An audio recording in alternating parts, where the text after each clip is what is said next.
All right, all right, all right. Good evening, good evening. My name is 12 Gauge, and this is my channel, 12 Gauge Investigative. Happy Monday to everybody. I hope you guys had a wonderful Monday, and just know that I wanted to get on here not really to have anything in mind, but just to kind of reflect on some of the lives that I've been doing lately and some of the uploads and give you guys a chance to talk to me about it. I don't know if anybody wants to come up on panel, kind of have like a Monday mod thing. I know it's not unique, but you know what? We can make it unique if you like. Hey, Valentine, how are you? Jeff, Jeff H. Hef, how you doing? Yep. Anyways, I haven't got on here and just spoke in a while. I've always had something to really try to present, so I thought I'd get on here and kind of give y'all a kind of off the cuff type presentation. I wanted to ask you guys some questions though. I don't know if anybody wants to come up on panel with me. Um, you're more than welcome to. Jeff, I don't know if you're able to, but if you want to come up, come on up.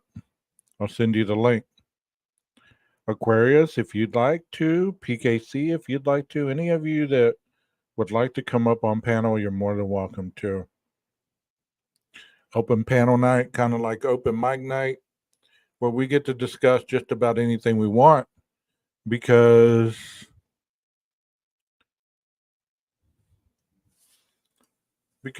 it's always a good time whenever you kind of go off the cuff. You just never know where the show's going to go. You know what I mean?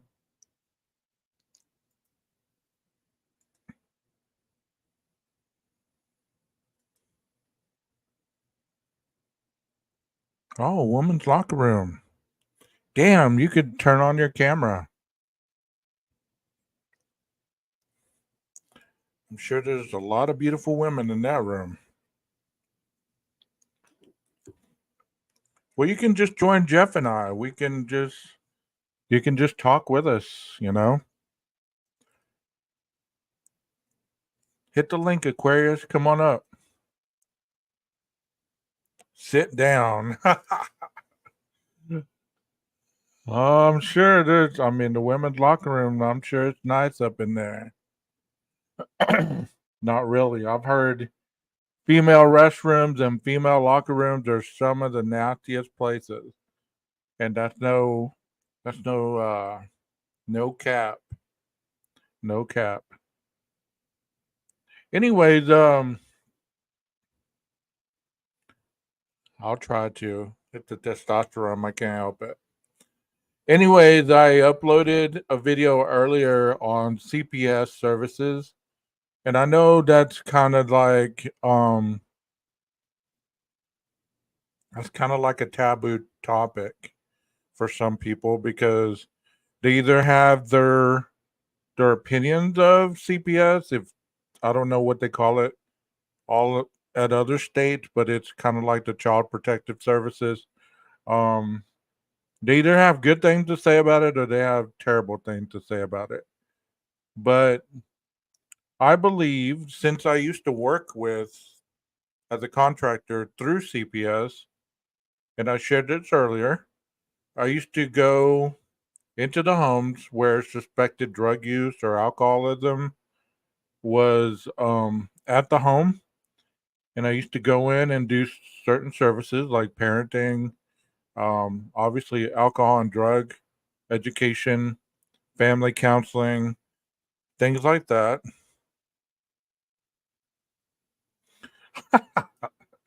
um, you know, whenever those things occur, the children were taken out of the home because when CPS is called, I don't know if you know this or not, but if drug use is suspected, they do a drug test on you, and I don't know if they do it in other states, but sometimes they do hair follicles on you. And if you fail those, they take the children away. Nah, I don't like that look tonight. They take the children away until they can get you some counseling, some treatment, and they give you what's called an action plan. And in this action plan, they have all these things that they want you to be able to complete. And plus, you have to pass another drug test to show them that you're clean. So once that happens, the children come back into the home. Obviously, there's supervised visits. There's all these things. I didn't have anything to do with that, though. I didn't have anything to do with the supervised visits, any of that. I merely was just giving them counseling services to get their children back, so they could be at least stable enough to have their children back. 12 gauge, how are you doing? What's going on, man? You look like a record. One of those old 45s. Yeah, you're missing your picture, bro. Your FH picture. I have to figure out how to do that. I had done it once before using it from my phone, but I can't remember. Yeah, it's pretty difficult to do stuff off your phone on StreamYard. So how's life treating you, man? You've been missing in action. Yeah, no, I've been out of town on a couple video shoots. I got it's like 9 days of shooting, and I miss my wife and my family and my dog and my cats. Don't want to leave them out. Okay. So, but it's long days, but it's a pretty fun shoot. We're shooting some airport training videos, so we get to stand right out on the tarmac, and planes taking off right near me and landing near me. I was like, we were setting up for a shot, and it's like, so it's coming on this runway, and I was setting up the camera, and I thought, wait, there's a pickup truck to my right, and let me back up a little bit. So, you get this thought of, like, if a plane comes in, if it were to crash, it's like, and you got to get out of the way. But I don't know why I was thinking that kind of stuff. Yeah. But I don't think there's any getting out of the way if that happens, bro. It's a big plane. I mean, yeah. Cam has a question off subject. I apologize. Has anyone been having problems with the like button? Mine seems to be out of order lately. I liked my own stuff earlier, so I don't know. I didn't have any problems with it, but I don't know. You might have to refresh your page or something. You're liking your own stuff. Oh yeah. If there's likes, hey, if there's 9 likes, I want to get it to 10. So I go and like it. You know what I mean? All you got to do is call me. I got 10 accounts. I can bump it up by 10. Hey, PKC says the Fed is hiding in plain sight tonight. Yes, he is. Jeff the Fed. Yeah, Jeff the Fed. So were you able to catch any of the uploads today, or have you been? I know you've been busy, but do you have any experience with CPS, or know any people that have had any kind of experience with CPS? Not really. No. Yeah. I know. I mean, my understanding, though, it's kind of difficult once you get in the system. Yeah. But yeah, that's about all I know. Yeah, no, we've been out shooting all day today. So yeah, pretty tied up.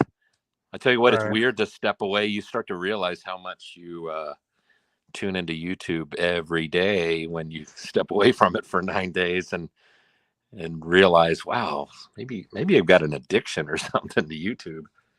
Yeah, exactly. That's how I felt on vacation. I was like, yeah, do I really need this? Do I really want to go live tonight?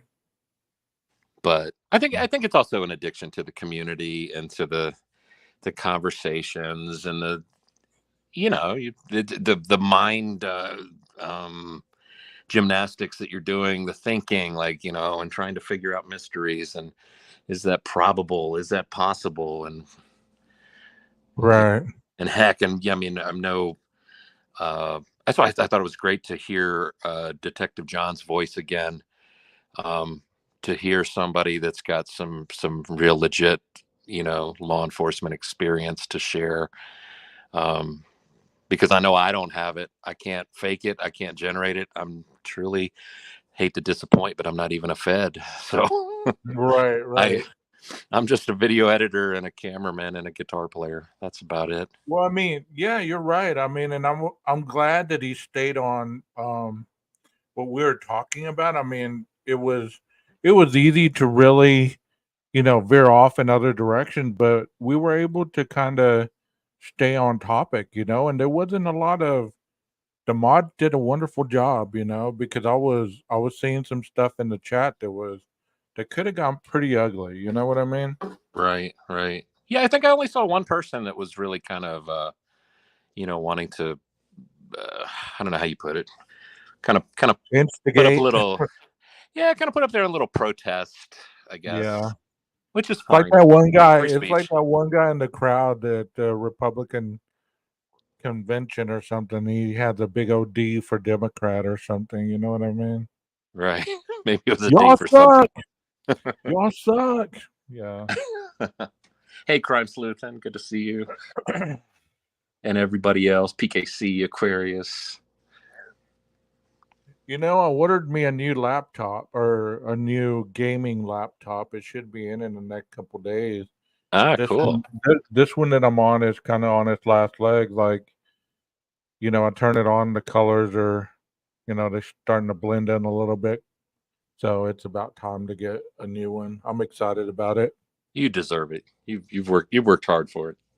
Oh yeah, I got my YouTube check today, bro. I got my YouTube check. So what are you gonna get? You gonna get the two cheeseburger meal at McDonald's, or Bro, I actually got the chicken nuggets, I got nice? the 10-piece, bro. I was able to finally get the 10-piece this month. Last month I got the 5-piece, so or the Man, 6-piece, so.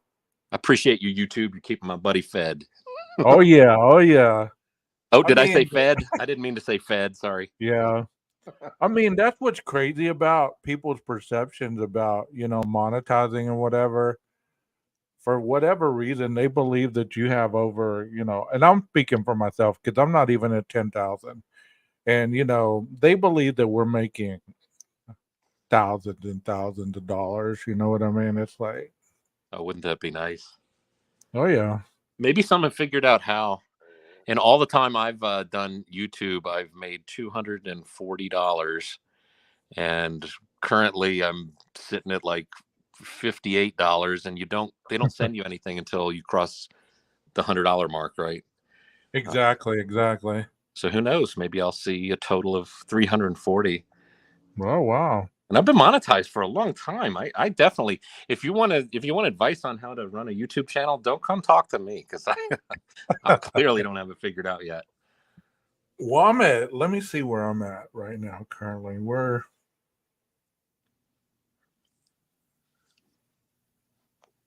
I'm at 47.48 towards my 100. Yeah. $47. It's really weird. It's like you gain subscribers, you lose subscribers. It's just a hit and miss. Yeah. But if this is a hobby for you, none of that stuff really matters. It just like you said, it's the camaraderie of being able to get on here and kind of have. It's like that after dinner where everybody in the old days would get in the living room and y'all just sit there and congregate and rush the kids out and just sit Right. there and have the adult conversation. You know what I mean? Yeah. Yeah. Yeah. I mean, back when it was cool to smoke in the house, smoke cigarettes, you might have one family member light one up and be like, "Ah, what a day." Yeah. I kind of remember, my our families would get together, play cards, and yeah, cigarette smoke. Um, Yeah. I mean, you think about that nowadays, and it's like, what? You were smoking around the kids? It's like, well, we were in the Right. other room, but it was in an apartment or in a house, and um, yeah. Yeah, it's crazy. It's like I don't even Hey, I Heidi. was talking with somebody and they were saying that they used to be able to smoke in the movie theaters. I guess I was too young to really recall that. Yeah, and it was the kind of thing too. I remember, like in you'd be in school and you'd be doing something with like clay. It's like, what do you want to make? I think I'll make an ashtray. That was just kind of Right. normal. It was like the Right. first thing to come to mind because it was kind of easy. It was a bowl, and you put little, dents in the sides of where the cigarette would go. And hey, Dad, look, I Right. made you an ashtray. Right, right.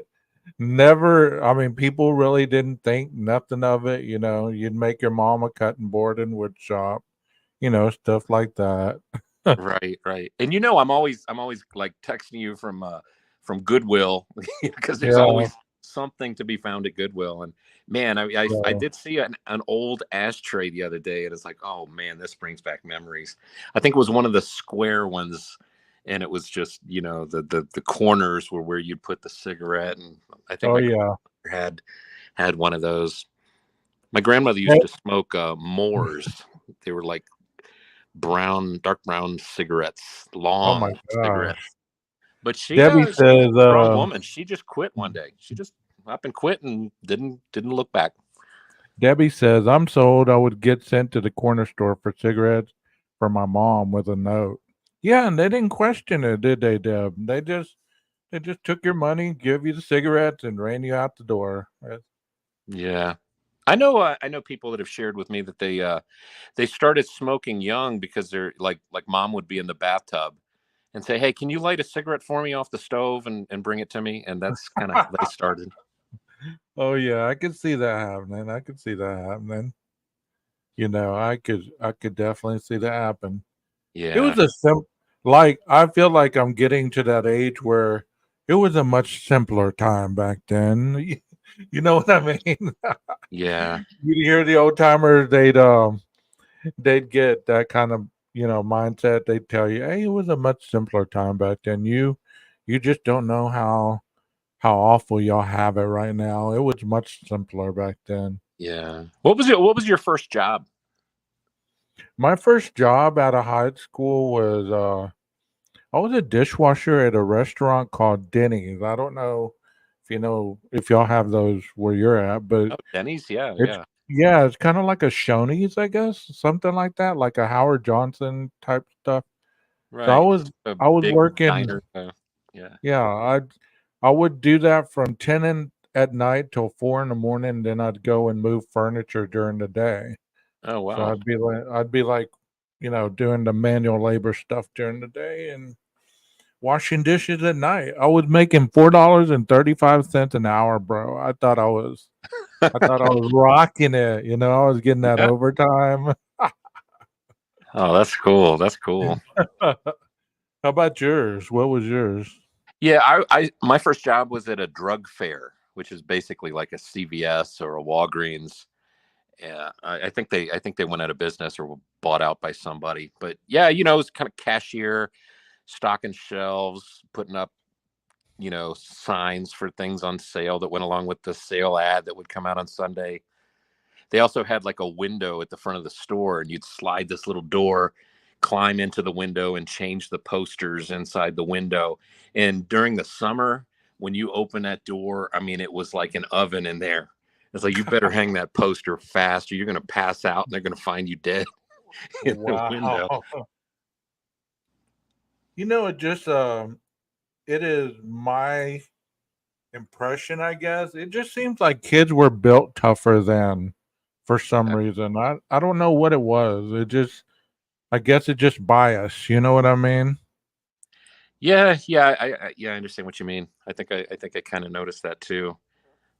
I think It's you like know we we had to were. deal with other people. Like, we actually looked them in the eye. We didn't see them on a little screen on our phone or Yeah. you know. Um, I mean, they'd send you into the store. They'd be like, "Go ask that lady," or they'd say, "Go at that lady directions," or "Go at this person this," and you'd have to overcome your stage fright and go get the directions. You know what I mean? You couldn't Right. be like, "No, I don't want to go," type stuff. Yeah, and that whole notion. I mean, it's hard to believe it was even this way, but that you really would go outside and you'd come home when it started to get dark. Yeah. And we didn't have cell phones. Mom didn't know where I was. I remember we'd either be like in the back of the building where I grew up, or we'd be a couple blocks away. We wouldn't be too far, but yeah, it was and what's weird too is people sometimes I think you might think, well, maybe it was just safer back then, or No. some other people might look at it as like maybe we just didn't know about the things that were unsafe. And I'm pretty sure that there were unsafe things. We lived in a 3-story apartment building. We were on the top floor. On the Okay. first floor, there was a guy that was cooking PCP, and that place got busted one night. Actually, my mom had gone down to the first floor, knocked on the door, and said, "There's an awful smell coming from your apartment. Is something wrong here?" And this guy came out of the kitchen with like foam all over his arms, like with his hands held up like a surgeon. He's like, "Oh, I'm just cleaning the pipes." And then, yeah, Wow. I think it was like maybe the next night or so that the police did a big bust and they arrested a bunch of people. They even had young kids. I remember because there were young kids that were kind of bullies, and really what they were doing was keeping other kids from looking in the windows of that apartment to see what was going on. So I guess they like must have paid these kids to like keep people from. And I didn't really encounter them, except I do kind of remember something of that in that realm. But yeah, so I guess there was dangerous stuff going on, even though we were outside just playing, coming home at dark. Right.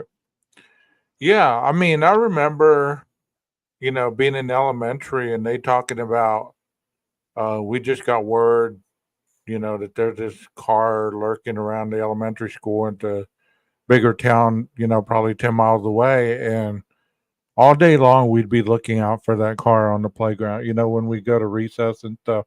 We wanted to spot that car for some reason. I don't know why we wanted to. I guess we were going to.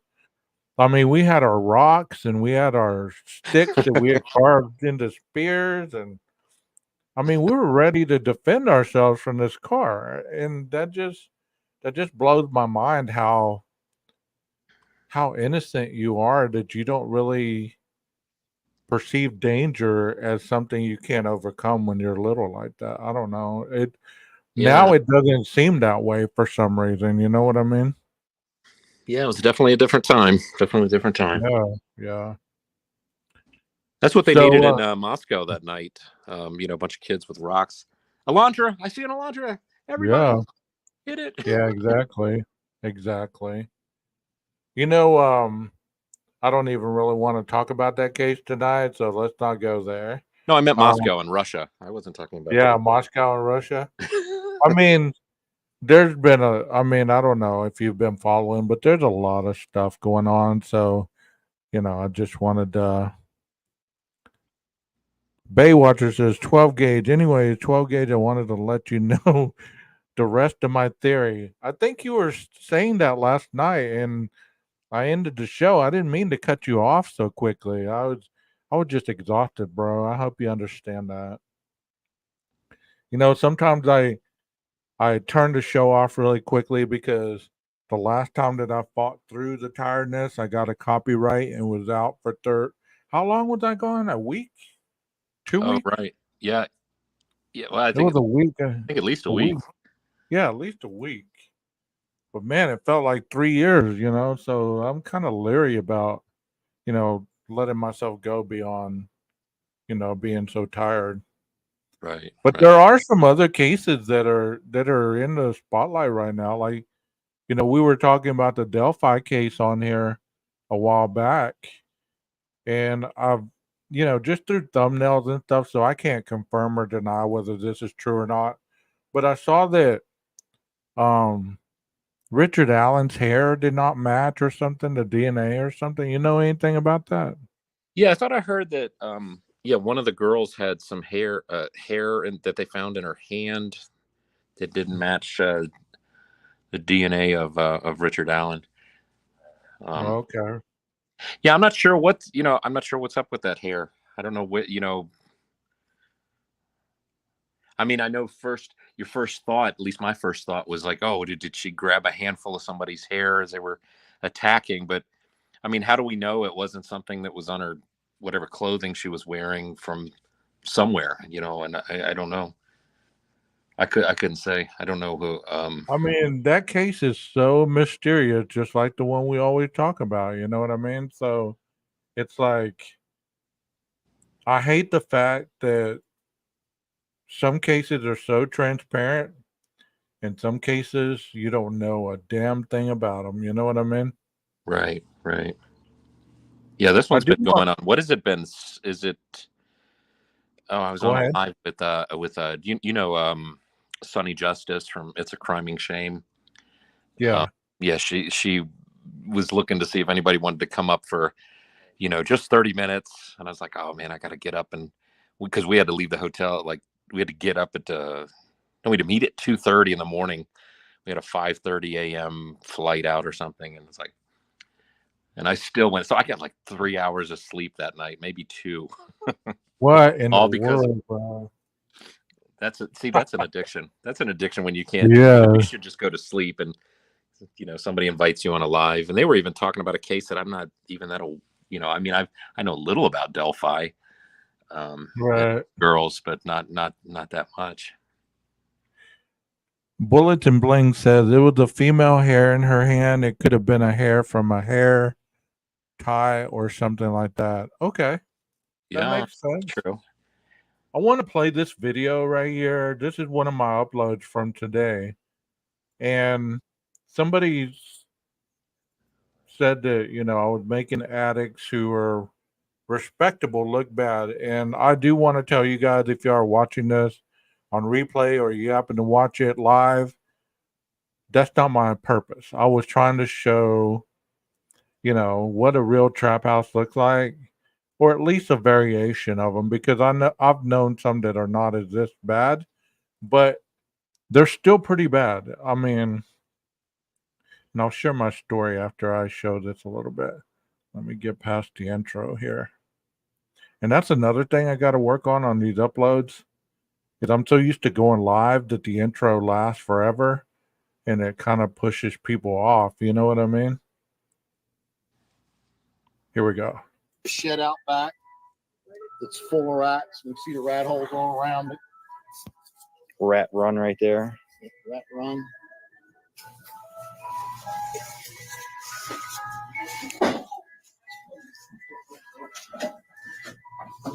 All right, right up here we got 4 rat holes. Rat feces heavy inside. This whole house is infested.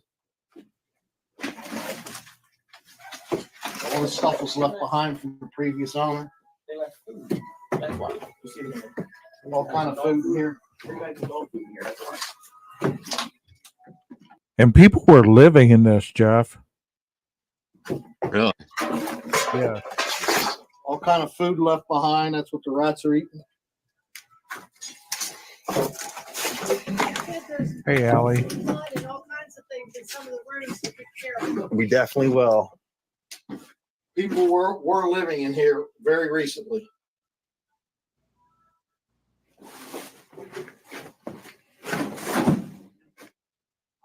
Whoa, My wife is that was rat saying poop that or looks That is roach poop? no, that's either roaches or some kind of bug Oh my god, it infestation. smells bad. Oh, See? Okay.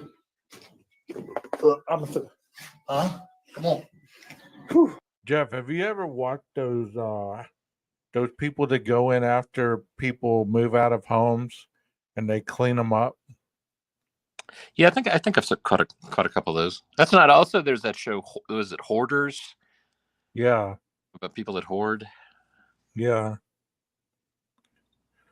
Bulletin Bling says that house was very accurate. I've been in so many and it's sad. It's heartbreaking and maddening when you have children and you have to wait for CPS to respond.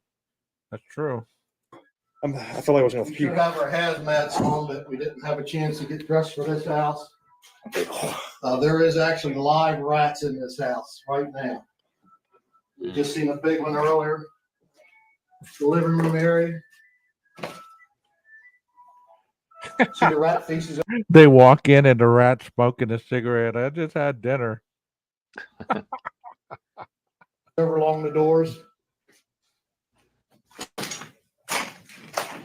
Wow, they even got a guitar case though. Yeah. Okay, we're gonna go upstairs. You sure this wasn't Joe Walsh's hotel room that he's right? Right. I think these are the owner of the home. Like they were renting it out and these people moved out. Can you imagine owning this home and This here is walking into this? actually a heroin shooting gallery. You look right here by the bed. You see all the needles. There's BK's mattress right there with a stain on it. Needles everywhere. That's really sad. Q-tips. Yeah. They use to clean their heroin, filter their heroin. Rat shit everywhere. Condom wrappers. Condom wrappers. Candles.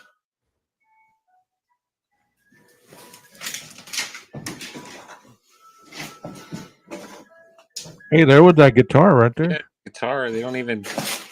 That's when you know you got a problem. Too. Don't put your Upstairs. Rat droppings. Try not to cuss because we're on film. Sorry about that. Bathroom facility.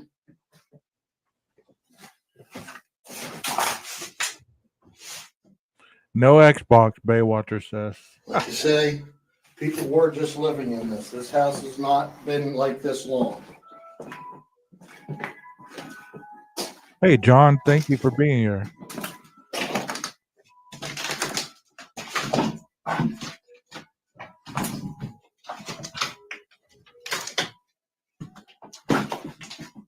Detective John, good to see you, brother.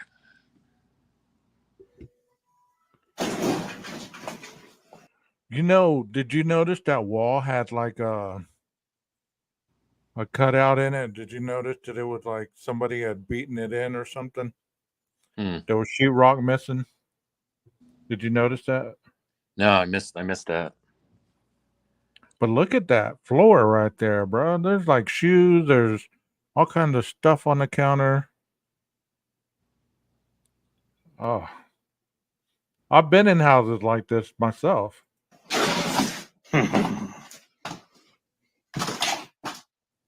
Some kind of drug action going on here.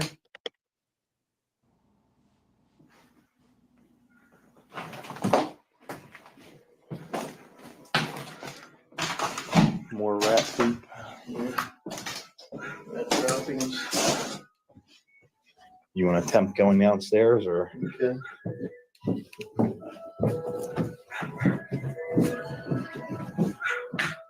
Jeez, you can't even see any of the floor. Right. Yeah, back to the right.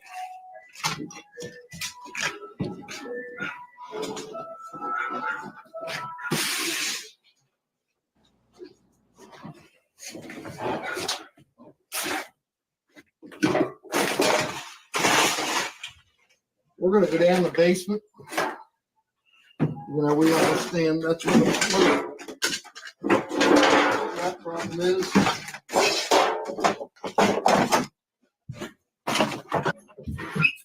Hello. Hello.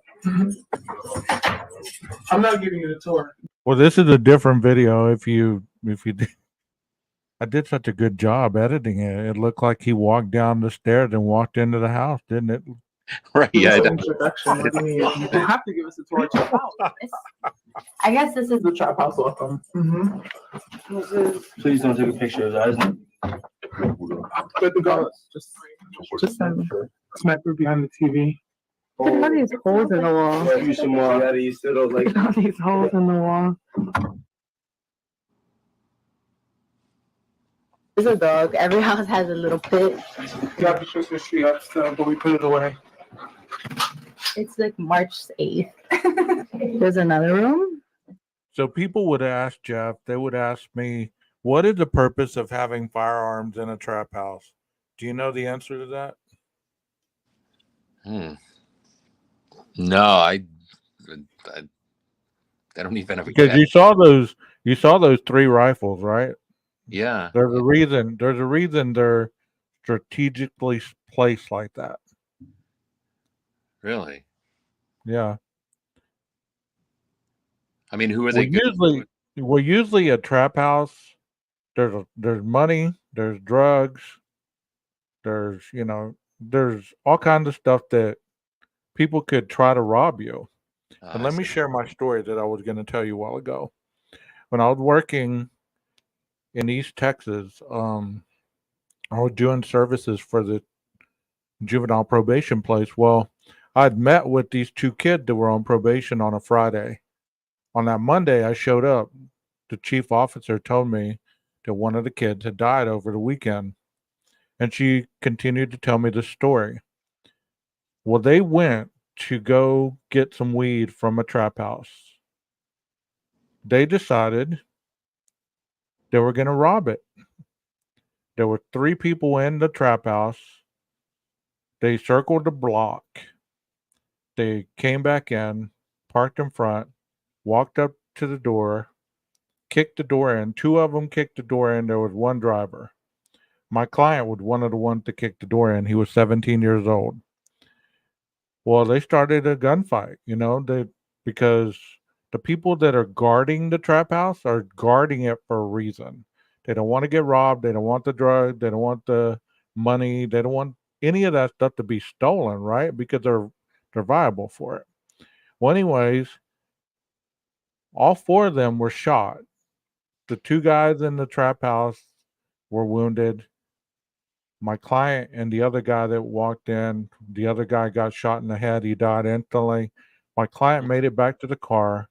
They drove off. Coincidentally, probably about, I'd say 8 blocks to a Denny's, right? Well, instead of taking my client to the hospital, the guy got out of the vehicle, left my client in a hot car. He bled to death and died right there in front of the Denny's. So, whenever you think of a trap house and you think of drugs and money and, that kind of lifestyle, and John could probably attest to this as well. You're going into an environment that is heavily guarded, and there's probably people, I mean, not in this situation that I just told you, but I would say that there would be people watching this house, either a couple houses down. There's probably lookouts. There's probably all kinds of people making sure that this house doesn't get hit, because Mm, there's a lot of stuff in it, and there's a lot of money and drugs and weapons that could potentially be stolen, you know? right. It's So, amazing. They even with the stuff they're putting in their bodies and they're messing up their minds, they still have the wherewithal to know that they've got to protect, and they got to have money. They got to keep it. They know what keeps it going. They know what fuels it, and they know they've got to protect the crazy lifestyle that they found themselves in or put themselves in. yeah, exactly. Because you just don't know who's walking through that door. They're coming to buy drugs from you, but you don't know if they're going to rob you, Right. and vice versa. The drug dealer could rob the guy with the money coming to buy the drugs. It's a dangerous game, and I wouldn't see that this would be something that would be pulled off with a knife. Did you see any K-bars in there? Did you see any swords? No, that Did one you? rat was packing something, but I didn't see. Yeah, Huh? that one rat had a kitchen knife around his belt, right? Right. Yeah. All right. He had a pack of bologna in one This is hand where and the a kids sleep. kitchen knife in the other. Yeah. Aww. This is another one. She's hiding from the police right now, so obviously we have to close everywhere. Look at this. Oh my God, you don't need to get that deep into it.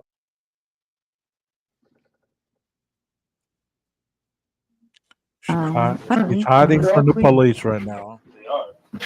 Yeah, bitches. This is the only thing we have to drink in this house at the moment. Trap house needs a Keurig. Put an ash on it.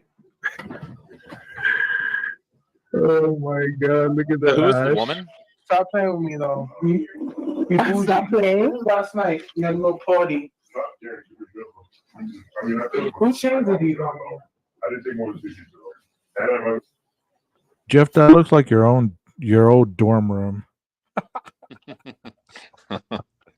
That looks like that video that you uploaded on your channel. Oh yeah. Yeah, that occasionally got messy. We were never Yeah. a trap house or anything, but we were just we weren't the cleanest guys. Right. Yeah, that's right. There was that pot of old beans that was in the microwave. Hey, it's easy to forget food in the microwave when you're constantly moving fast, right? Yeah, although I gotta say, the guy who was probably responsible for that, the beans in the microwave, I could see him ending up in a house like this with the stuff that he's gone through. He's better today, I hope. I think, but man, yeah, he's been a mess. Baywatcher, I would say that, it wouldn't be very expensive at all. And sometimes they move into abandoned houses. They have no electricity, no water, nothing. And they basically sell out of that. People come in, get high, and either pass out or stay there until they can't afford any more money, and then they buy it off, through trade or whatever. It's just a very vile situation. James Dean. Don't forget about James Dean. You don't know. And I think we have more shop houses than we do cups. My God. Jesus Christ. Excuse my French. My editing is getting better. Smell Wow. is unbelievable. I was just a third. And trap people house. are living on both sides of this home. People are living on both sides of this home. They're experiencing that problem too from this home.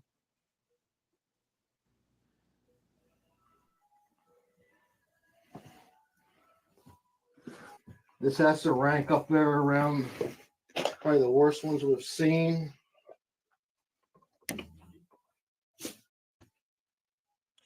I mean, at this point, you might be better off just bulldozing the place, don't you think, Jeff? Over here. Over here, we have another. Check this out. Oh, let me get close to you. Yeah, you're right, Baywatcher. Wow. Needles. Look at all the ones in that drawer. Look at this drawer here Holy full of them. What can I use to get in there? Be careful. Yeah, make sure Hold on. Look at all the needles here. Hey, Leslie and Billy.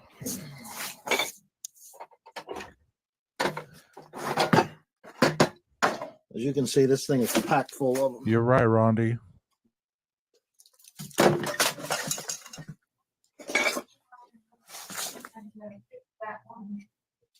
Under the bed. That's where that 20 cents went, right? What do you think, Jeff? You notice there's no mattress on the bed frame? I guess Jeff is preoccupied right now. Y'all notice that, guys, that there's no mattress on the bed frame? Why do you think that is? Any suggestions?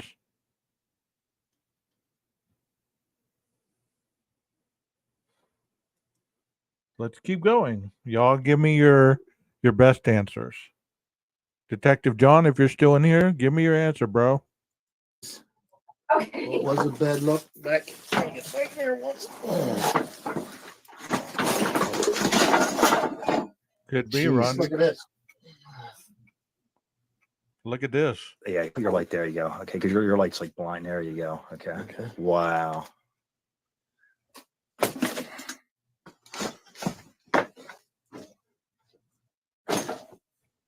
Behind this bed. I'll look over here.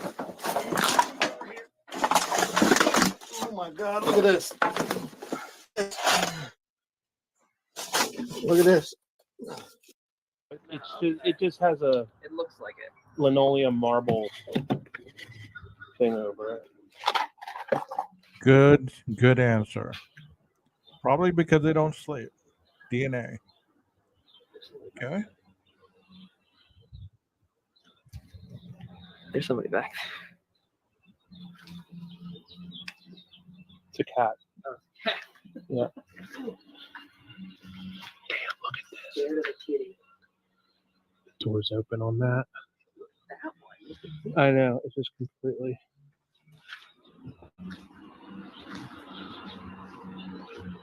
Boy, this is an old building too. Old. In the window on this side here.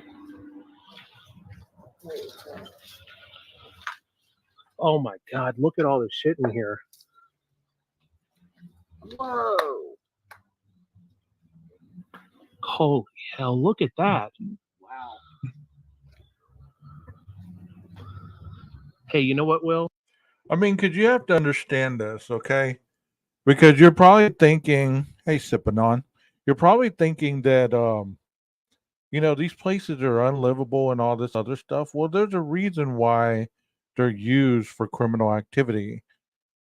It's because who's going to think to look in these old buildings as you're driving by? There's no electricity, there's no running water. You're going to think, hey, no big deal. We'll just cruise by this, as long as you stay hidden when the lights come by, you're probably good, I'm doing good. I'm doing good. Thank you.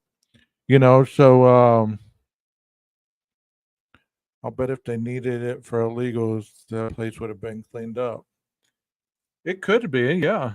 I mean, but it's terrible how dilapidated it is. And, if you're selling or you're using, I would say they would probably be using more than selling out of this because it's not fortressed enough for them to protect themselves. But you just never know. You just never know. Let's continue on with this. Jeff must have had a phone call or something. This was actually like a You can find me. This is a carriage house. Oh. This is an actual carriage house because you'll see the front doors Mhm. when we go up there. You'll see what I'm talking about. We can actually check out some of these too. I don't know about that porch though. Man, look at all that stuff. A lot of it's just bags of garbage people threw in here, and then cats and raccoons and rats. Jeez. The drug use that was going on in this house. Look here. Look down along the Yes. rails. This place is total hazmat city. We definitely should have suited up. Uh-huh. Now, what the smell is.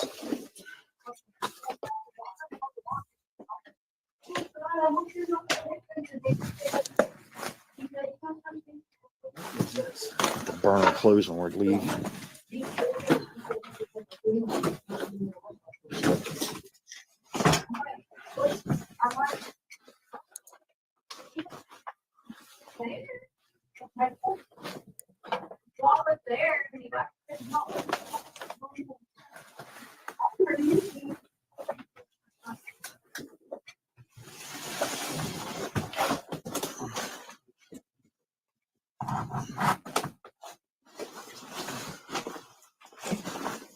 I think Ronnie said earlier that she would have been using gloves if she was going through all this. I agree with you. I wouldn't be touching any of this with my bare hands.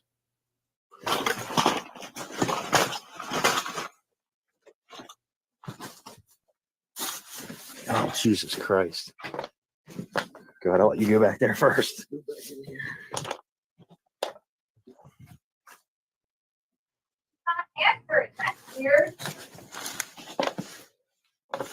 And there is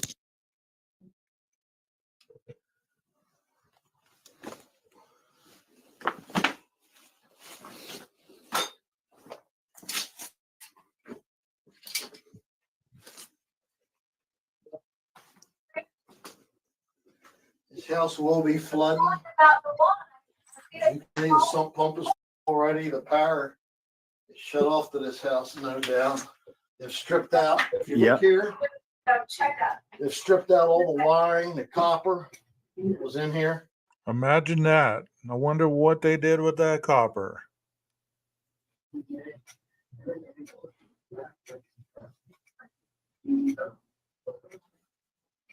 Are you gonna take it back to full or? It will eventually happen here. This sump pump will fill up. We get a lot of bad rain and could possibly flood the adjacent home. You okay? You sound sick. That's another problem we have. Banks won't do nothing about it. Well, let me fast forward this because I lost track of the video here. Okay.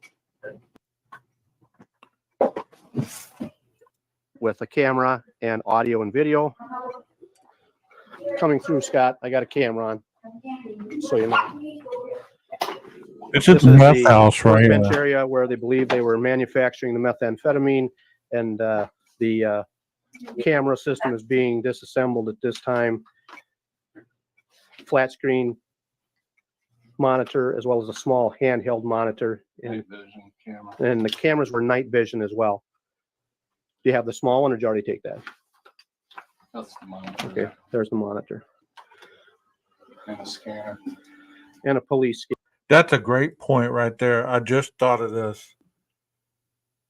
I'm not trying to get on that case, but think about this.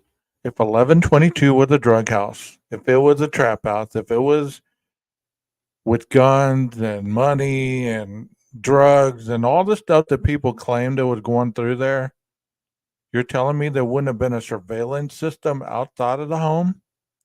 You would have been able to see cameras everywhere. You would have been able to, I mean, there would have, on those pictures that they showed, you would have seen camera screens. You would have seen all kinds of stuff.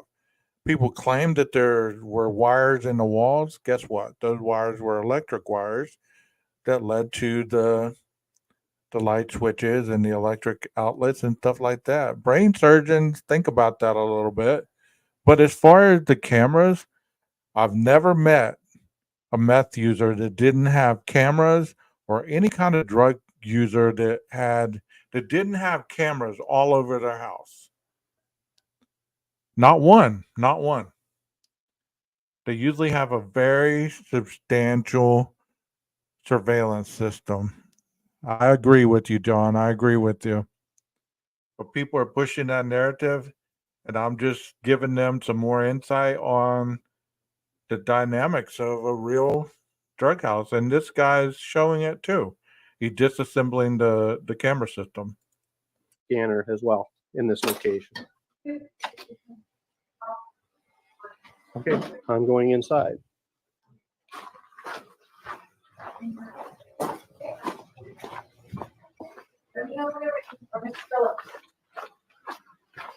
wanna try?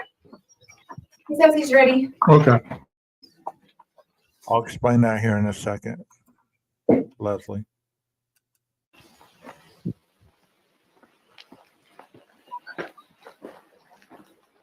This is the front entrance to the home. There was a rifle located just inside the door with ammunition readily available just as you would enter the home. Going downstairs to a bedroom area. This is a location where everyone was sleeping. This was a bedroom where paraphernalia and various items were located as well. Right next to a crib where an infant child would be sleeping.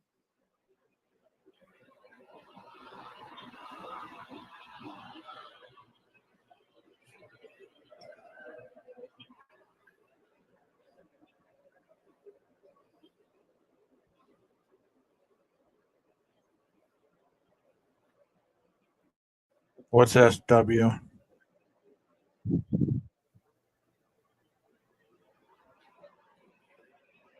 Search warrant? Could have been. It could have been. And this was the condition of the room pretty much as the officers found it.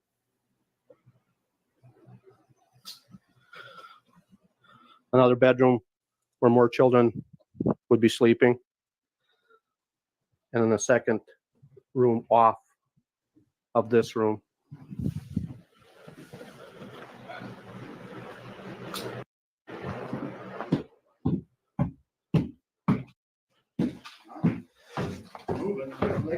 Going upstairs, I have a camera on for TV 19, just so everybody knows. So no inappropriate comments. This is the main living area of the school. Large open area. An office area where more evidence was located. A loft area, which I assume was a play area for the children.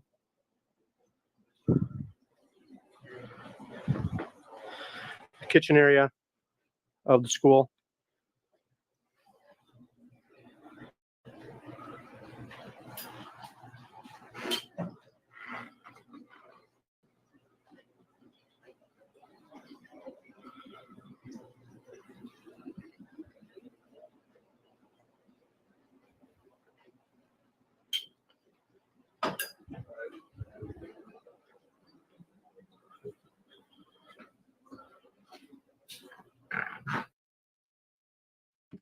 All right. All right. That kind of concludes the video that I had earlier today.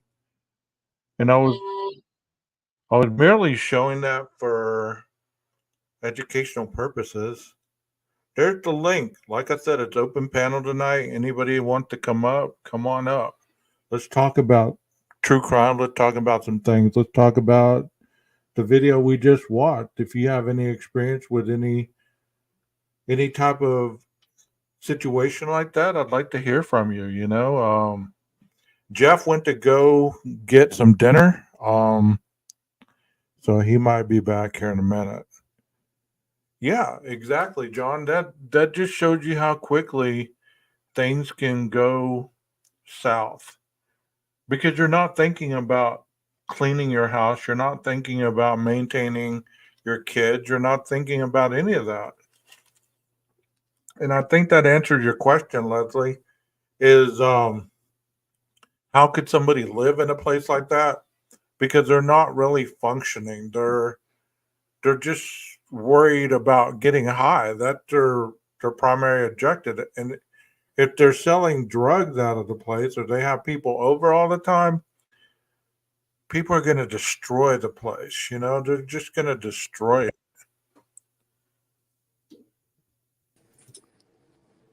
Well, welcome. What's up, bud? I can't stay on long, but That's cool. That's cool. I kept hearing him say school. Was this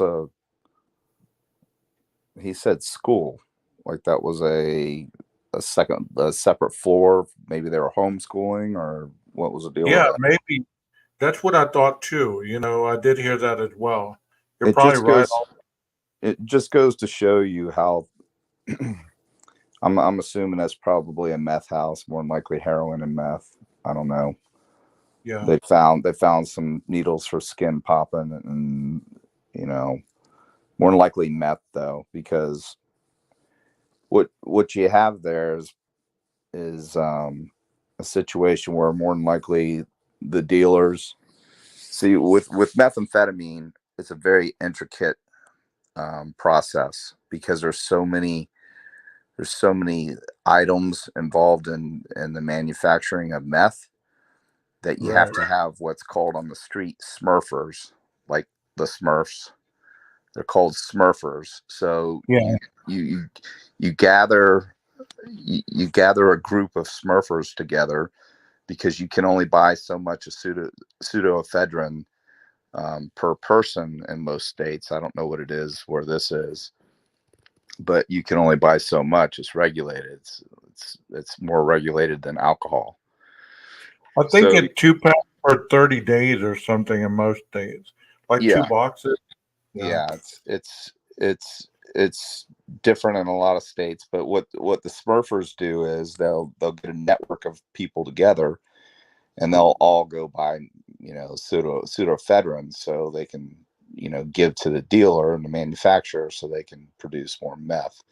Also, one of the most stolen items in big box stores are AA batteries, lithium batteries, because lithium is also used in the manufacture of meth. So if you take a small pipe cutter, the small ones, and you attach it to the bottom end of a AA battery, and you cut that end off and you remove the contents, it looks like you're removing just another cylinder, the shape of the battery itself. It's only lithium batteries. So what's wrapped around the components looks like lead almost, but aluminum foil thickness. So that's lithium. If you take that, this is what people are putting in their bodies. If you were to take that piece, I'm not advising anybody to try this, but if you were to take that piece of what looks like a lead or aluminum foil and throw it in a bucket of water, it will spontaneously combust and catch fire and dance around the water like something on fire. And it's insane. But it looks to me like this was probably, I don't know if they did a knock and talk and they went in and they discovered there were kids there, and then they called DCF is called here, whatever they called it there, Department of Children and Family Services. Yeah, yeah.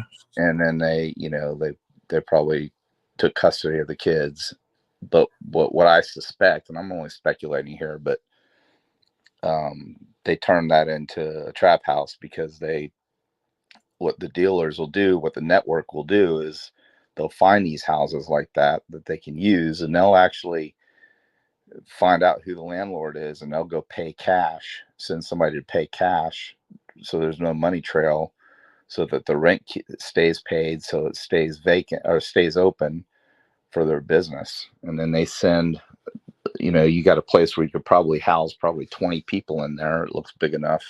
They're sleeping on the floors or, all over the place, and they're tweaking all night long. And then they go out and networks like you wouldn't believe it. They'll all leave at the same time and they'll hit multiple stores and they'll buy pseudoephedrine and they'll bring it back to the manufacturers, and they'll steal batteries and bring them back to the manufacturers. They'll steal Drano. They'll steal all kinds of things that are used in the process of manufacturing meth. If you truly saw what went into meth, you wouldn't believe it. That's why people's teeth are You see the picture I got on the screen?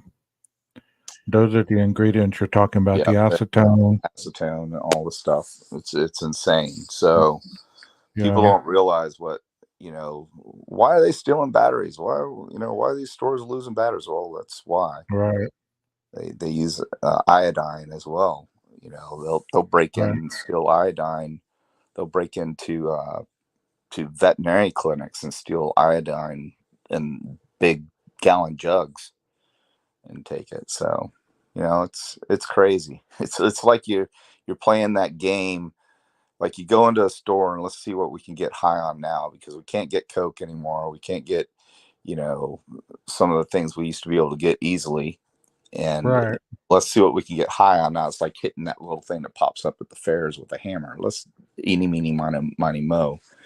And they'll steal, huffing is coming back big time because since, the PDMP which is the prescription drug monitoring program, it's not as easy to doctor shop anymore. So Florida was one of the last states to actually get the PDMP. That's why Florida was called the Oxycontin Express up and down 95 and 75.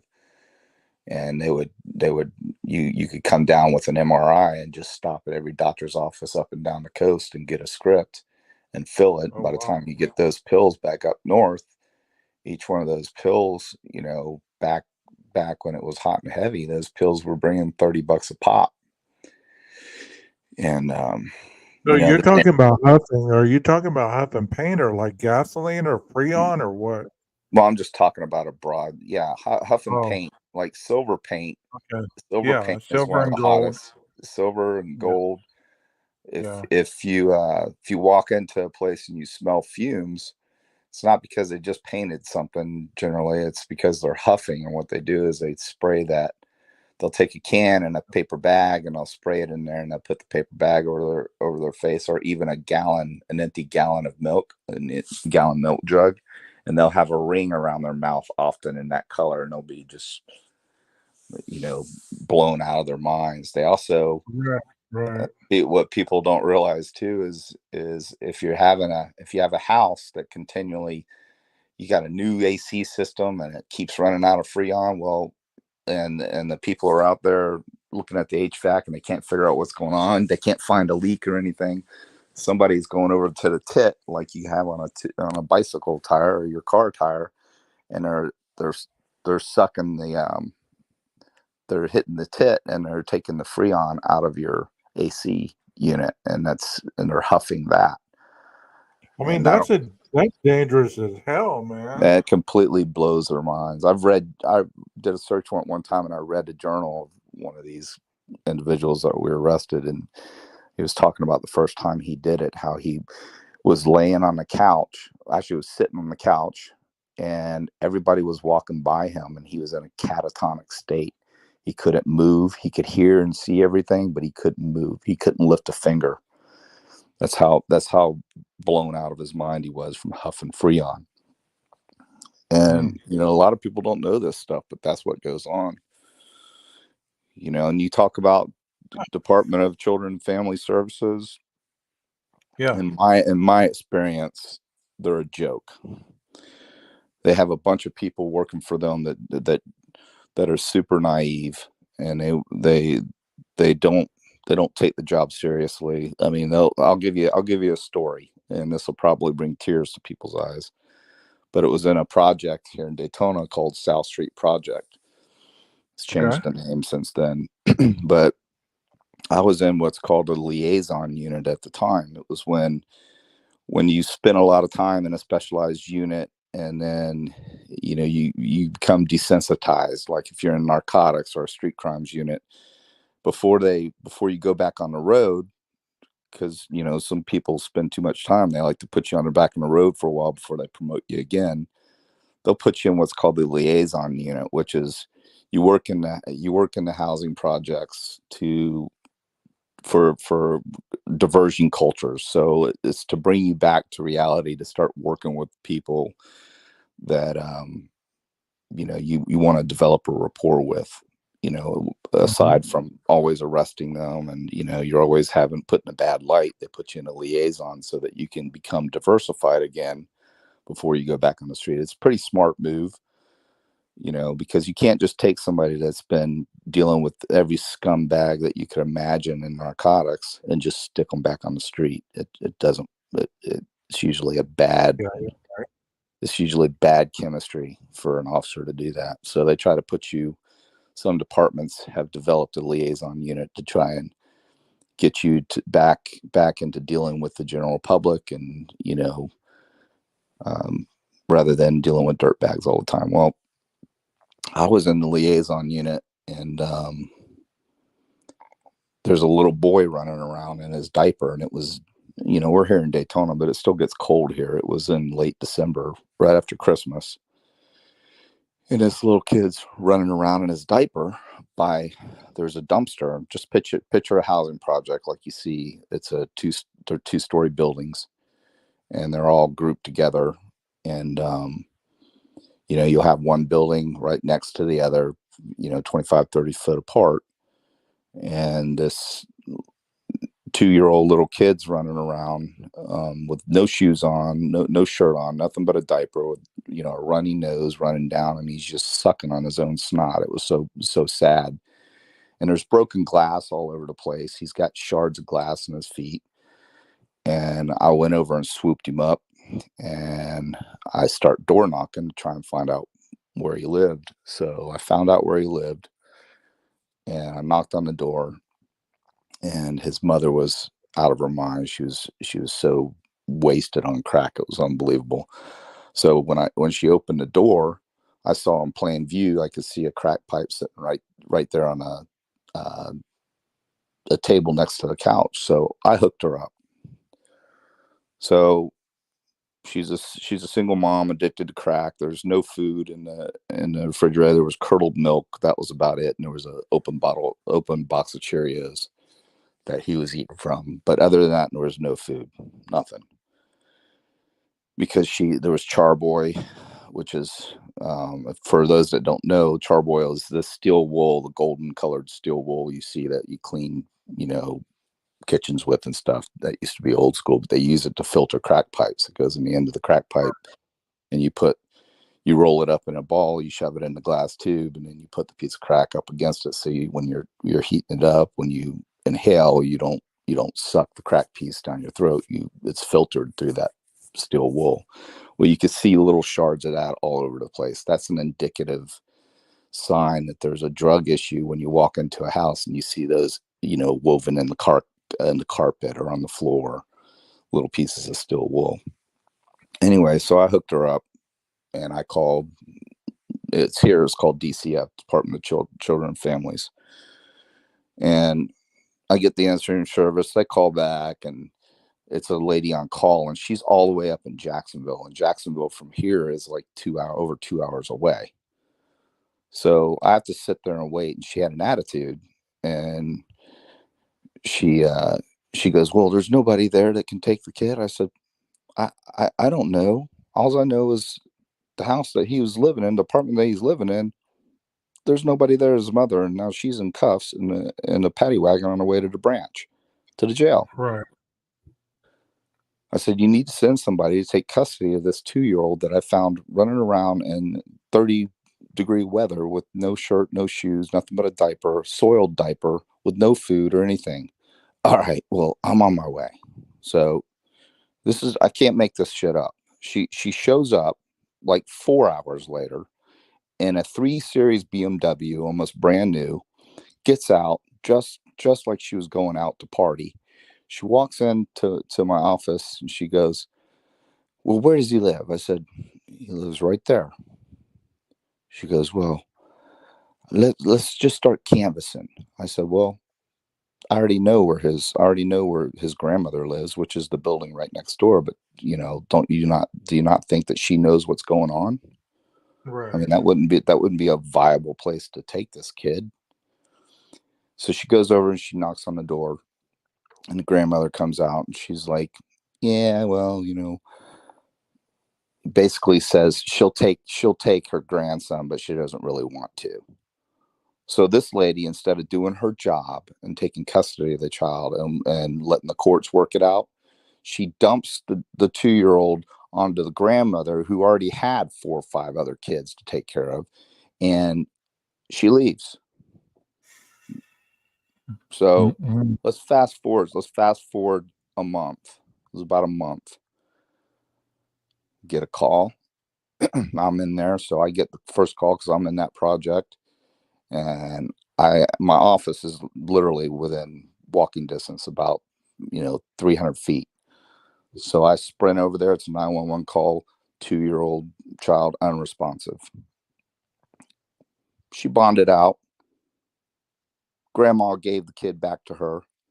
I go upstairs, and instead of having sheets and a comforter or whatever on the crib, because the child was soiling the crib all the time, she took a garbage bag and put it over the top of the mattress because she didn't want him. And most of those mattresses are plastic, but this one wasn't. Right. So she pulled a huge black, garbage bag over the mattress. And you know what happened to the little boy? Suffocated. He suffocated. He rolled over into the corner in his sleep, and his face up against the plastic, and he suffocated. And she was so high out of her mind, she didn't even know what was going on. That's why DCF is a joke, because this investigator didn't follow up. She caught hell because I did the whole investigation, but they didn't fire her. They didn't, she got a letter. She was reprimanded, but they didn't fire her or nothing. She should have been terminated on the spot. Right. Because she didn't do her job.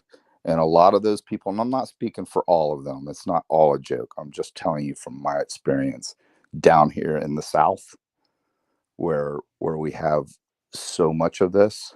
You know, they're overwhelmed. There's not a whole lot of DCF workers out there, but for the most part, they're good. But every now and then you'll get a very lazy DCF worker who will take a situation like that, and the easiest way out for her not to do as much paperwork or to do her job was to take the child one building over and give it to the grandmother who knew what was going on.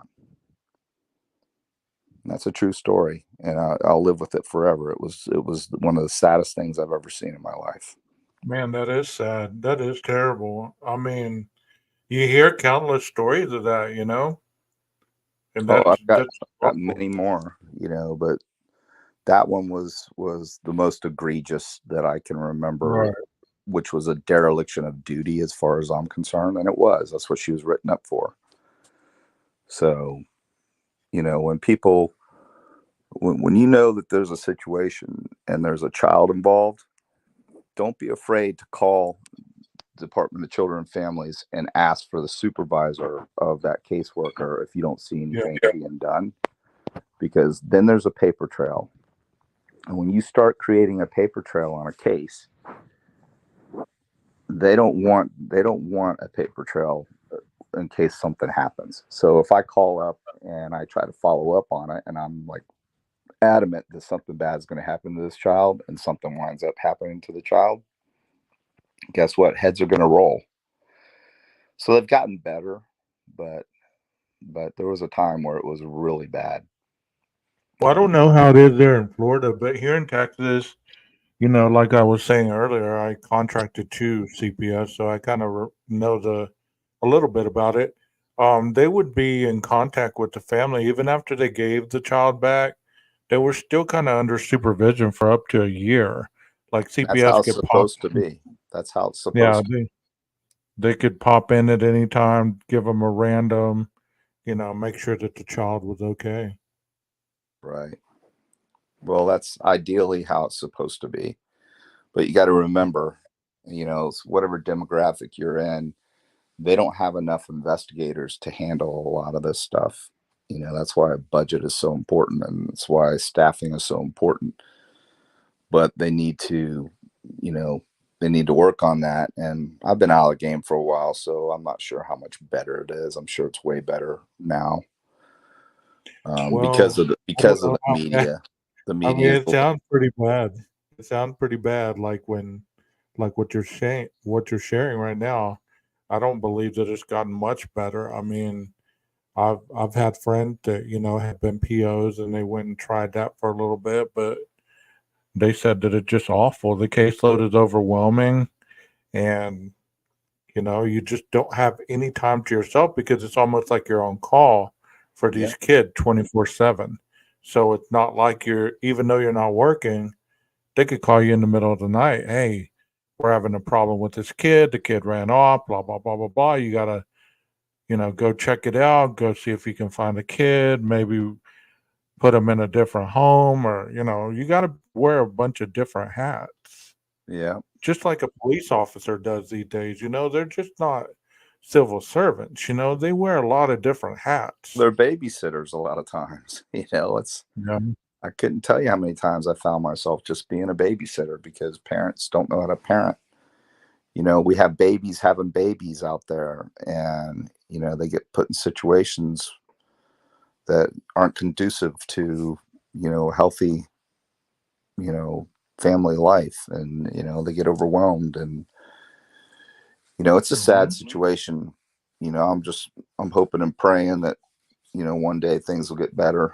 And but you're talking about these houses, like that house is obviously, you know, a track house, and they took it over. And the reason why there's probably no mattress on that bed is there might have been some, you know, sex trafficking going on. You never know. And when there's children involved, they got that the mattress is a DNA haven, so they might have taken the mattress and gotten rid of it. You Yeah. know, and out of fear that there was possibly a juvenile that was involved in something with somebody, and it happened on that bed, and then whoever the perpetrator is took that mattress because it's evidence. Yeah, I would have never thought of that, but you're right. Yeah, that makes total sense. No, I mean, it's social services as a whole is just broken, man. Like it goes in all arenas. There's good and then there's bad. When it's good, it's really good, but when it's bad, it's horrible to see. well, it's like I said, when it comes to meth, and I didn't think there would ever be a more destructive and addicting drug than crack cocaine. I never thought there would be, and then meth came along, and it's a horrible, horrible recreational drug, and people, if no one's ever Googled faces of meth, Google faces of meth, and you'll see the progression of somebody that was first arrested, when they look Hmm. normal or they're pretty. And then you'll see a month later they get arrested again. And then a month later you get arrested again. It's called faces of meth. And you'll Yeah. see the progression. You'll see 25-year-old, beautiful, viable young lady that at the end of it, a year later, she looks like she's 60. And I'm not exaggerating. Teeth are gone. Skin is just skin popped up. It's just horrible, horrible, horrible drug.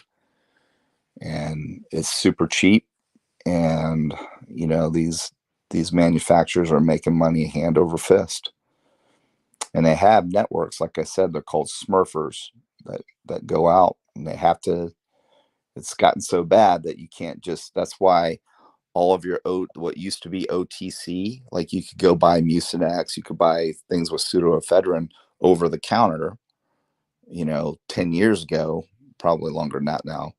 But now it's kept behind the counter, and you have to show ID, and you get logged into a database as to how much you're buying.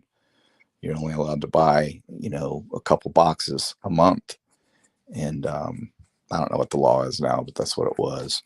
And then you're cut off. But when you're a meth manufacturer, then you solicit to have all these. It's kind of like having boosters going out and stealing for you. It's the same thing with their Smurfs. And they're out and they're buying that until they can re-up the next month, and they keep track of their time frame of when they can buy again. And I mean, here's one it's right a here. It network. says in June 2001, and 3 years, 5 months later. Look at the difference. Yeah, you're looking at some right now. Yeah. Yeah, it's crazy, isn't it? 2003, 17 months later. Yeah. I mean, their faces just shrivel up. Yeah, faces of meth. That's been out for a long time, but it's a good deterrent, and it's an eye opener for people that really don't understand what happens when you're in the moment. When you're living it, you don't see it. But if you're out, Of course not. if you're looking outside the box, like going to that site and looking at it, if you're that addict and you're sober and you see it, and you catch yourself sober and you can see the transformation of yourself, sometimes it'll snap people out of it, because there's some in there. I'm not looking at it. Yeah. There's some in there that are absolutely beautiful, beautiful people, and they're just gone. They destroyed their lives. They destroyed their appearance. They lose their teeth. They start to lose their hair. I And mean, there's some of these that, they pick at their skin because of the meth bugs, in their skin, that it's called they have these sores. And they're called pickers. And yeah. they have those sores, and they're open sores. They get infected.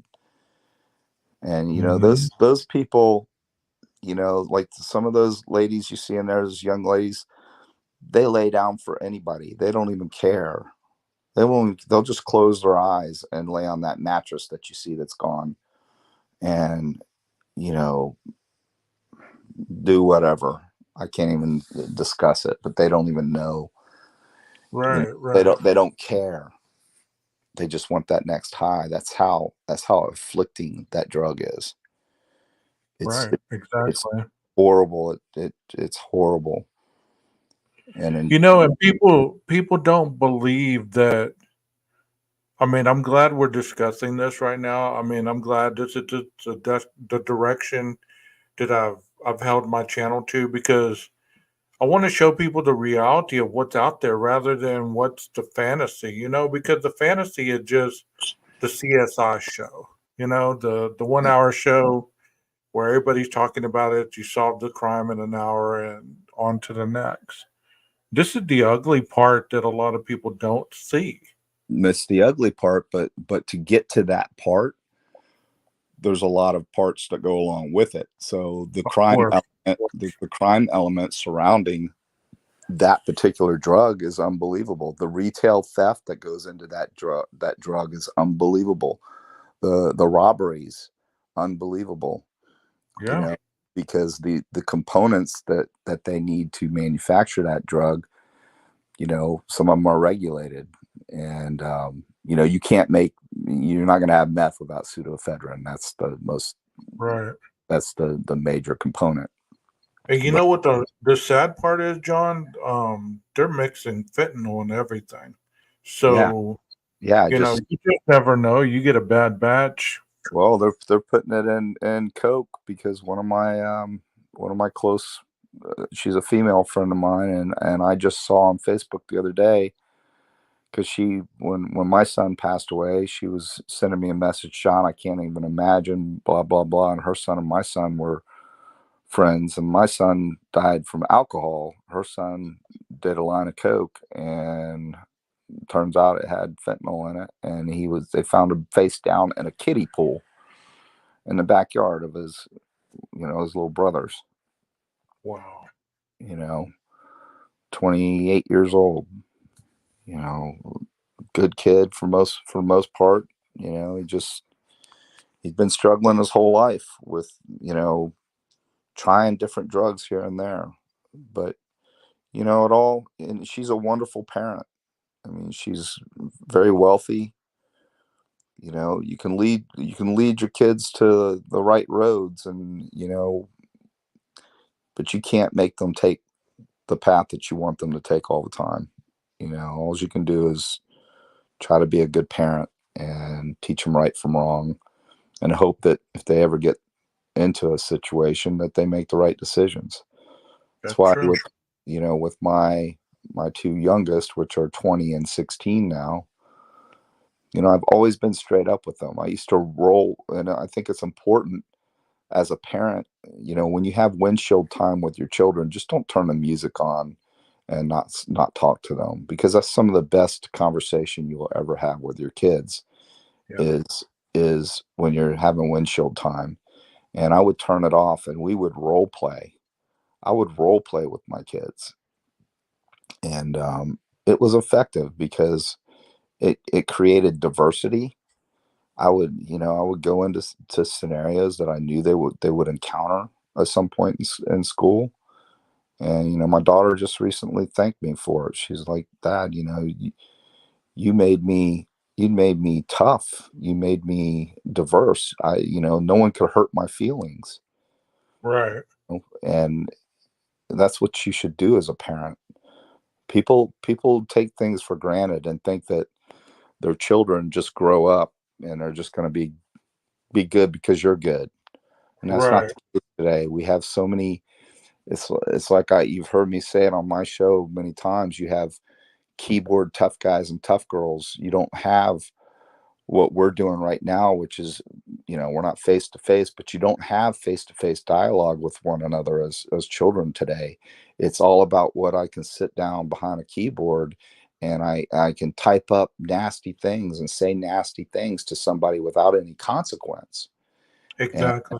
And when you come up, when you're doing that, and then in life, when you are confronted with a situation where you're face to face with somebody maybe a little older and a little more mature, you can't handle it. These kids can't handle it today because they're so not acclimated to communication skills, and I blame that on the schools. I think when I'm 56 years old, but when we went to school, we had debate. We would debate. We had debate club, and a lot of schools don't have that anymore. And when they do go to debate something, they're debating something that you really shouldn't be debating about, like sexual things or things like that. Debate about real life stuff that is going to affect you. Put yourself, have a debate about some diverse situation that you need to be able to communicate to get yourself out of, to diffuse it, not blow up like you do behind a keyboard and you say, or a cell phone, and you say all this stuff via text or email or Twitter or whatever. And Exactly. you have that. When I left law enforcement and went into the private sector as an HR investigator, you would not believe, I would have people call me at 3 o'clock in the morning because their manager didn't say hello to them back. I'm like, oh, he hates me, I'm following a hostile working environment. Why? Well, did it ever occur to you that, why don't you just walk over to Mr. Smith or Mr. Jones and say, hey, did I do something to Right. upset you? Or could it be that he's just extremely busy? He's got a major establishment to run, and maybe it's inventory. Maybe he's got something that he has to do, and he doesn't have time to grab ass. He doesn't have time to be your friend. He's got to run a business. But kids today don't get that. If you Now, don't talk to them or you look at them a certain way, they can't handle it. So what did this person do? She sat down and she sent me a 5-page, dissertation of how offended she was that he didn't say hi, when really it had nothing to do with her. He was just busy. In a hostile working environment, because I was HR, I had to do an investigation. I had to open investigations up, and you had to interview, depending on the size of the location. I had to interview so many. On this one, I had to interview 10 people, and I had to ascertain whether there was an actual problem with a hostile working environment with other employees or what. I did my thing. I had to do it because it's what I get paid to do, but it right. was totally unfounded, and all because this girl she can't cope.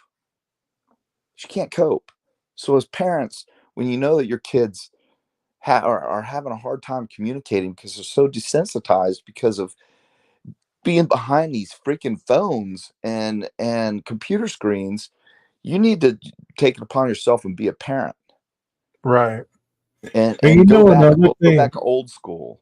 another thing that I noticed, John, is people they they put Google and Chat GBT and all that stuff up there. They put those as the gospel, Wikipedia, and they go and Google something. They'll argue and they'll argue and they'll argue. Well, Google's right, you're wrong, and Google could be wrong. You know what I mean? Not Google's everything often is wrong. correct. It's like, Google's good often grief. full of misinformation. And Yes. what Google and what AI doesn't do is they don't put the the situation. They don't lay it out. It could be something within the situation that you said that created an issue, the way you said it, the circumstances surrounding the incident, which none of that can dictate. You can't, or depict. You can't do that with AI. That's why it's AI. It's artificial.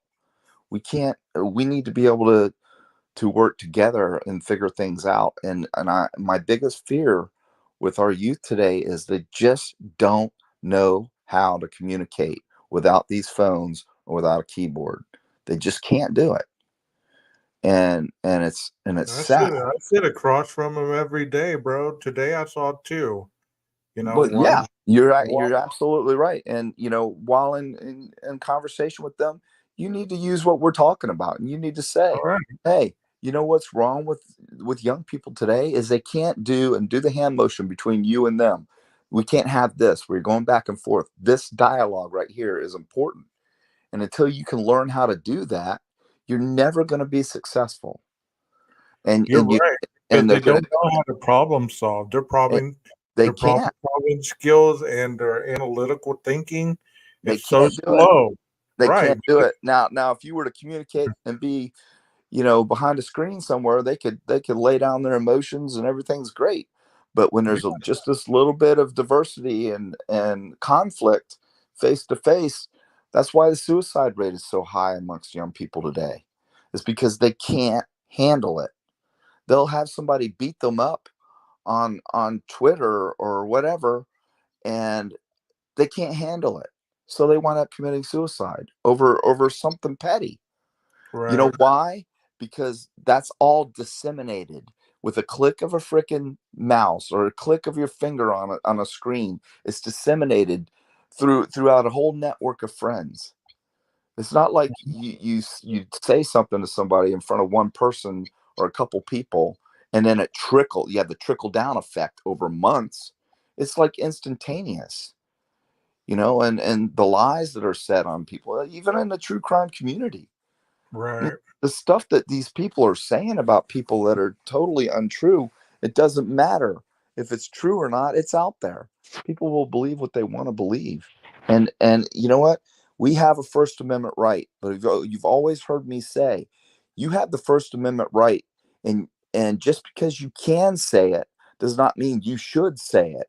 And when you do that, your constitutional right, your First Amendment right goes out the window when what you say has consequence. In a court of law, when what you say has consequence, your First Amendment right does not apply. And I believe that people forget that as well, John. I've quoted you on some of my shows that, They abuse it. I've They abuse it. quoted you. Yeah. It's like just because you can say it doesn't mean that You should pass say. you pass a particular line that you're not going to have to face consequences, especially if you go into defaming somebody, defamation, of character or, any You've of got that. creators out there that have said some just outlandish, unbelievable things about the Idaho Four and their families. I mean, and you know what? They get away with it because people don't have time to sue. But I can guarantee you one thing: when this trial is over and everything's done, people are going to get their asses handed to them, because there's lawsuits out there that I know about right now, that I personally know about. That there's one creator that's she's in a lot of trouble. When this is all over, she's in a lot of trouble because cases upon cases have been built on her, and she's already had her ass handed to her in court multiple times, but she's going to be done when this is all over. She's riding on the hog now and making all this money, but in the end, she will be done. There's a couple of them that are going to be done, because right now the family is not able to deal with it, but they're documenting it Sure, and of have course. attorneys on it. But they have other things to worry about. Let's get through this trial first, and let's get this guy, put away, and then we'll go after these people litigiously, which is 100,000% what they should do. And you're going to see. I promise you, I'm calling it right now, and I've been calling it. In the end, they're riding high now, and they think they're king and queen shit. But in the end, they're going to be begging for mercy, because I'm telling you right now, like I said, just because you can say it doesn't mean you should. And when your comments and what you say have consequence, that's not what the First Amendment says. Yeah. Read it. Yeah, you're right. You're right.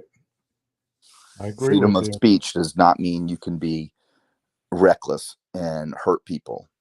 That is not freedom of speech. That's not what it was written. The way it was written, it's not the way it's to be, deciphered. That's just not the way it is. Just remember that. And it says it. If it has consequence, you will pay. Well, And of you course. get I mean, attorneys. just like anything else in life, we hold accountability. There's consequences for all your actions. Your choices are your own, but But those you know choices what? do not come without Your consequence. physical, here's the problem. Your physical actions are generally taken care of right away. Right. Your verbal actions, people feel like they're protected under the First Amendment. But I'm telling you right now, libel and slander, nope. Pandora's box is going to get opened at the end of this trial, and these creators that have been running their mouths and saying these things, they're done. They're done. Even when they're overseas, they're done. Through YouTube, they're done. I did investigations. I worked with the brass of social media sites and YouTube, and when lawyers get involved and Mm-hmm. cease and desist orders are sent out and subpoenas are sent out, I tell you what, that person and those people that have sites now that have hundreds, 100,000 views, they're going to be gone bye-bye after this trial. So they may live large for a little bit. Here's a question for you. It says, Detective John, do you have a hypothetical example of this? Of what? What you're talking about as far as freedom of speech, I guess? Yeah, just man, Bible case that you can think of where they've been sued. CNN just is getting sued. All these, major news outlets that are getting sued for what they say. There's a plethora of them out there. Just go online and look. But we're not talking about major networks. We're talking about little YouTube shows that think that they can get away with murder and say, or bad word, get away with hurting people with their words, because it's it's not like it's cheap to go out and get an attorney and sue somebody. Right. I'll tell you right now, these people, this family, one of these family members that I personally talked to, and I'm not going to mention any names, never will, because I swore to that person I wouldn't, but they're going after them. They have deep pockets. And another one is not even a victim. They're a witness, and FOIA requests have been filed on them. They pulled up just stupid stuff, found out what vehicles they've come to town and gone to their houses and done all kinds. They're done. We're talking about people with deep pockets here, and these creators that are doing this are totally irresponsible and are outlandish, pathetic POSs. Let me ask you a question, John. Like when a case is in the trial process, kind of like the Idaho 4 case, and people are still, let's say that they're digging to uncover information that is part of the investigation, but you don't know that you're getting that. Could that be impeding an investigation, or could that be like, is that a crime? Say that again. I had to move my phone. Say that again. I'm sorry. Okay, let me rephrase it. Let's say that like the Idaho 4 case, it's actively going through the trial process, right? Right. But as YouTube creators, people are digging up stuff all the time. So in their digging, let's say that they're presenting stuff that eventually comes out in trial as evidence. Could they go back and file on you for impeding an investigation? No, that's unlikely, but they can call you as a witness.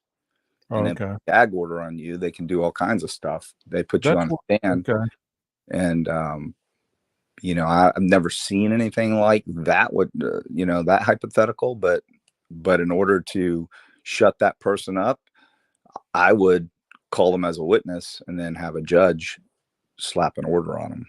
That's what I was thinking too. Like I had said that before, that if anybody had any information that was viable to this case, they would be getting gagged. I would believe, they wouldn't be able to run their mouth about this case. Right. Because they hasn't been gone through the court process yet, Right. And what a lot of these creators think, they think because the victims are no longer with us, that what they say and do is a victimless crime, and it's not. Because again, what you say when it has consequence can affect many other people within the family, and they are the victims. And Right. in a civil proceeding is nothing like a criminal proceeding.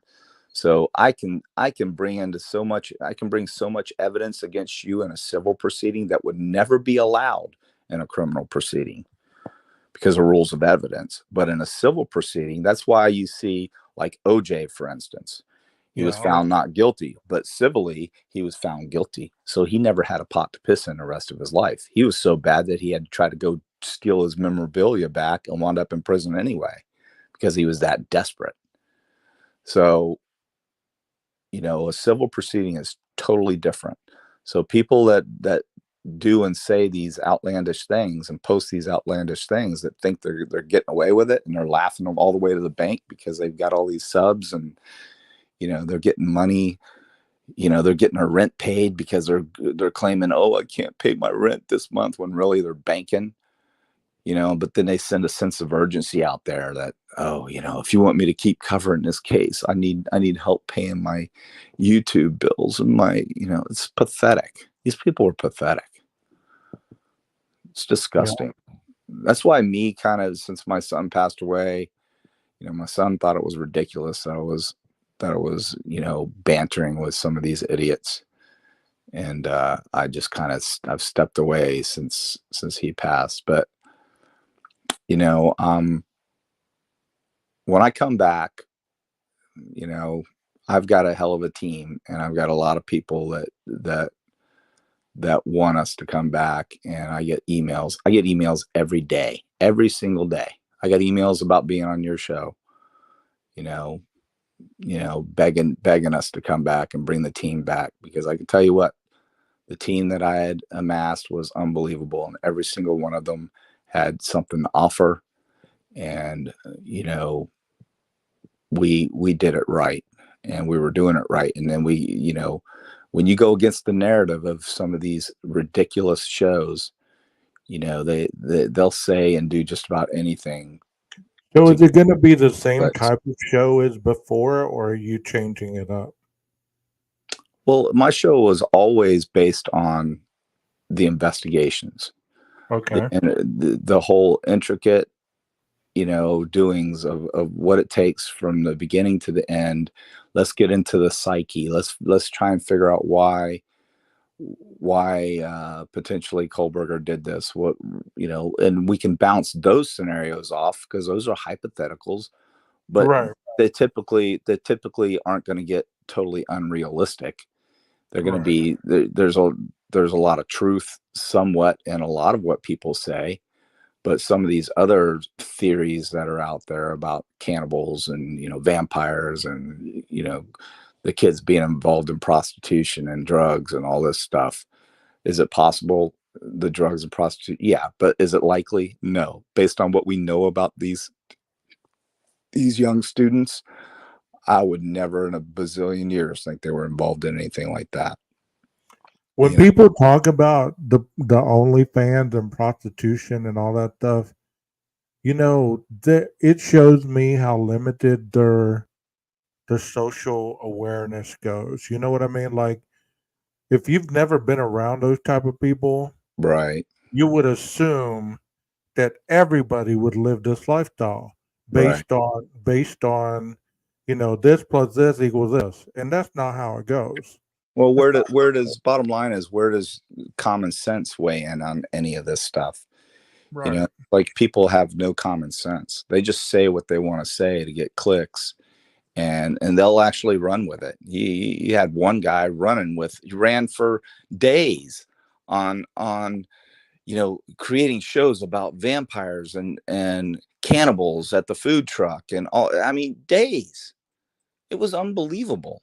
And he would have that person back on the show. I mean, could you imagine being one of the parents and hearing that, or of course, and knowing that this person's making money off of your dead child? You're brutally unalived children. It's horrible. People can say what they want to say about me, but you know what?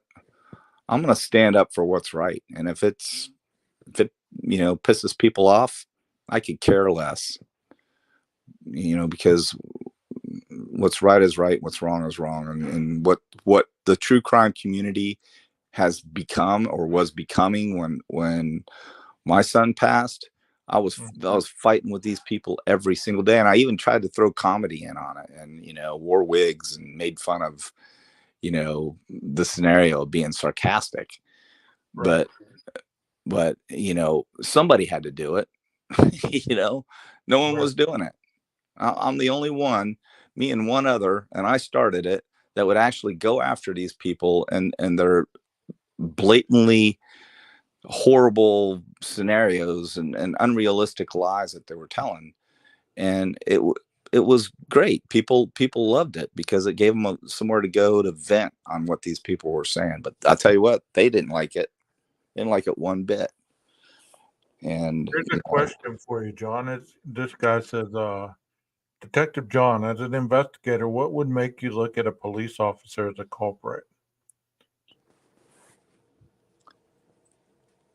what would make me, I mean, that's kind of it's a broad hypothetical. I mean, it could be I think they're talking about, let's say, any crime. Like if you were gonna, I guess, I'm paraphrasing here. Like the sense that Koberger was a criminal justice major and all that, could you possibly see that a police officer could have done this crime? Well, it's kind of ironic that he's bringing that question up because I've been writing a book for years about someone kind of like Kohlberger that winds up a serial killer, and I just haven't finished it, but I've got like 8 chapters done. Okay. And it's so, yeah, of course there's going to be people like that out there that have a devious ambition to commit a crime, yet they want to know how to work around an investigation. They want to know what to expect. They want to know how to beat the system. So, I mean, if you get somebody like that who basically infiltrates the criminal system and the investigation and knows everything, he's a step ahead of everybody, they're going to be hard to catch. Yeah. Okay. Kind of like Dexter. Yeah. I love that show, man. Yeah. I love that show. So somebody knew that people would love that type of a show, and they ran with it, and look what it's become. Mm-hmm.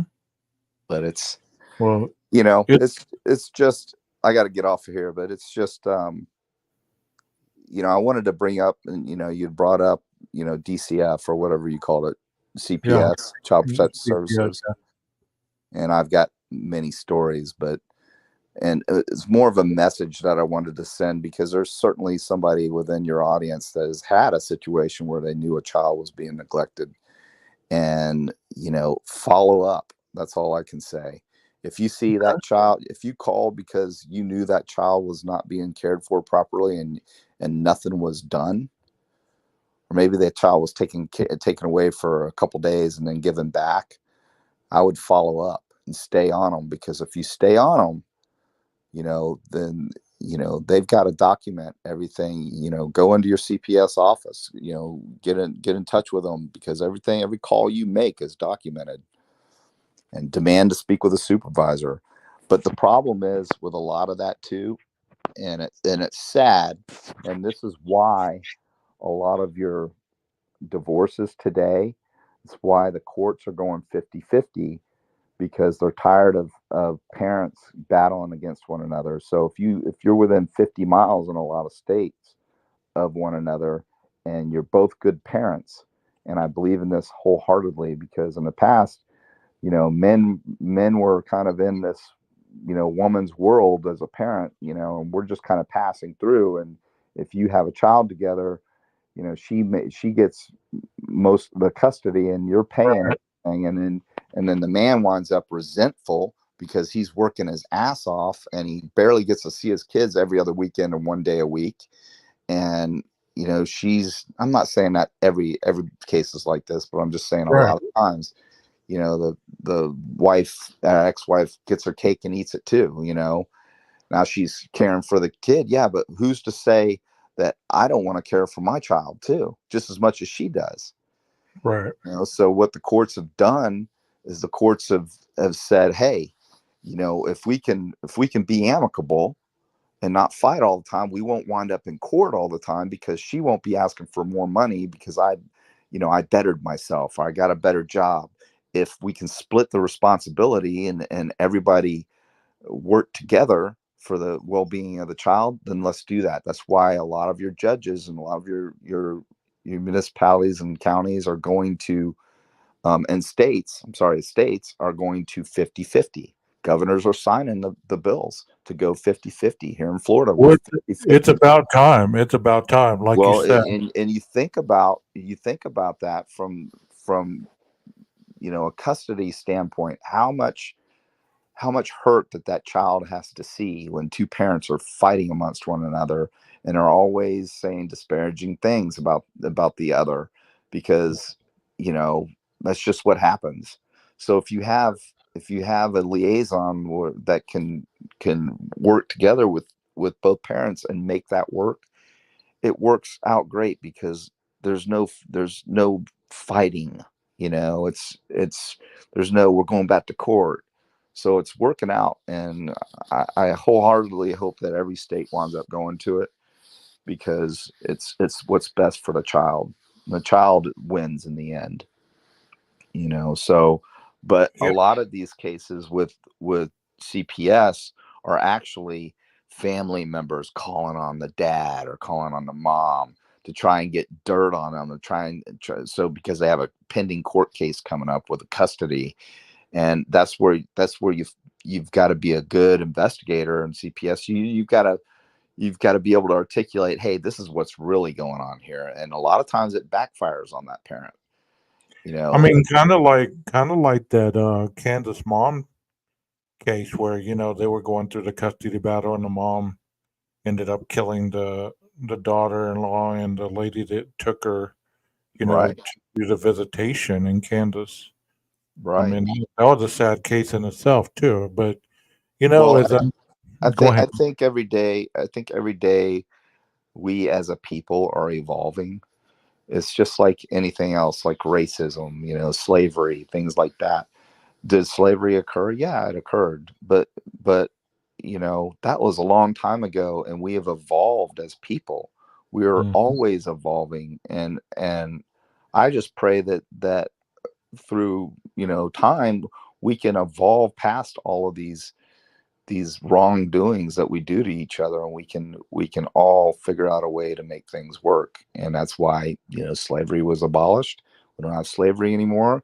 We don't have people that think that way anymore. That's called the evolution of man and woman. We used to be that way back in the Right. Slavery's always been here. The Egyptians, everybody's had slaves. It's just one tribe conquers another tribe and makes that tribe a slave. The women are enslaved. Slavery has been around for thousands and thousands of years. But, we as a people are much more sophisticated now, and that shouldn't exist. And it hasn't existed. So we need to move on and evolve as a people. And things like this, like divorce, I know it sounds kind of off the cuff, but if we can learn that, if we do it this way, and each parent it can never be 50-50. It's 49-51 is what usually winds up being. So one has a little bit more time. So as long as you can amicably do that, then everyone wins in the end. And there's none of that bitterness that, unfortunately 90% of the time it's the man who's bitter, because he's losing everything. He's losing, he's not seeing his kids as much.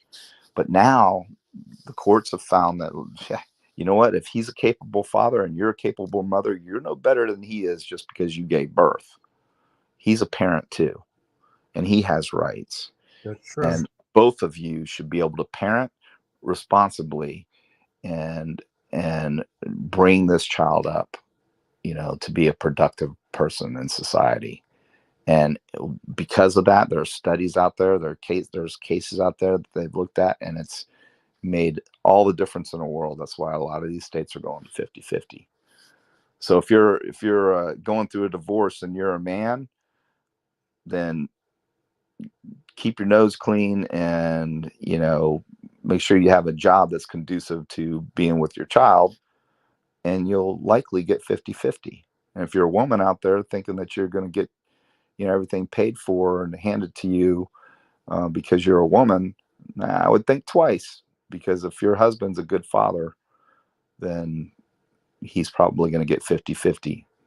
And that's why I'm leaning into what CPS is being abused with, because if a woman knows that, or a man, vice versa, they're trying to get dirt on one another. So they make up these scenarios. And that's when a good investigation has to be done. And, a lot of these people they're putting in those positions are young, and, they don't have a grasp on, life experience, and they're naive. So you need somebody seasoned. I would select, if it was if it was me and I was in charge of CPS, I would pick somebody older, mature, somebody with experience in doing investigations, somebody that may be in law enforcement now that wants to get out of law enforcement and go into doing that. So they would far better be served by doing that. But anyway, bro, I got to get off here. I got one more quick question for you. It says, "Hey, John, let's pretend we live in a fantasy world and BK is 100% innocent. Is frat or drug gang more likely to be the killers of Idaho 4?"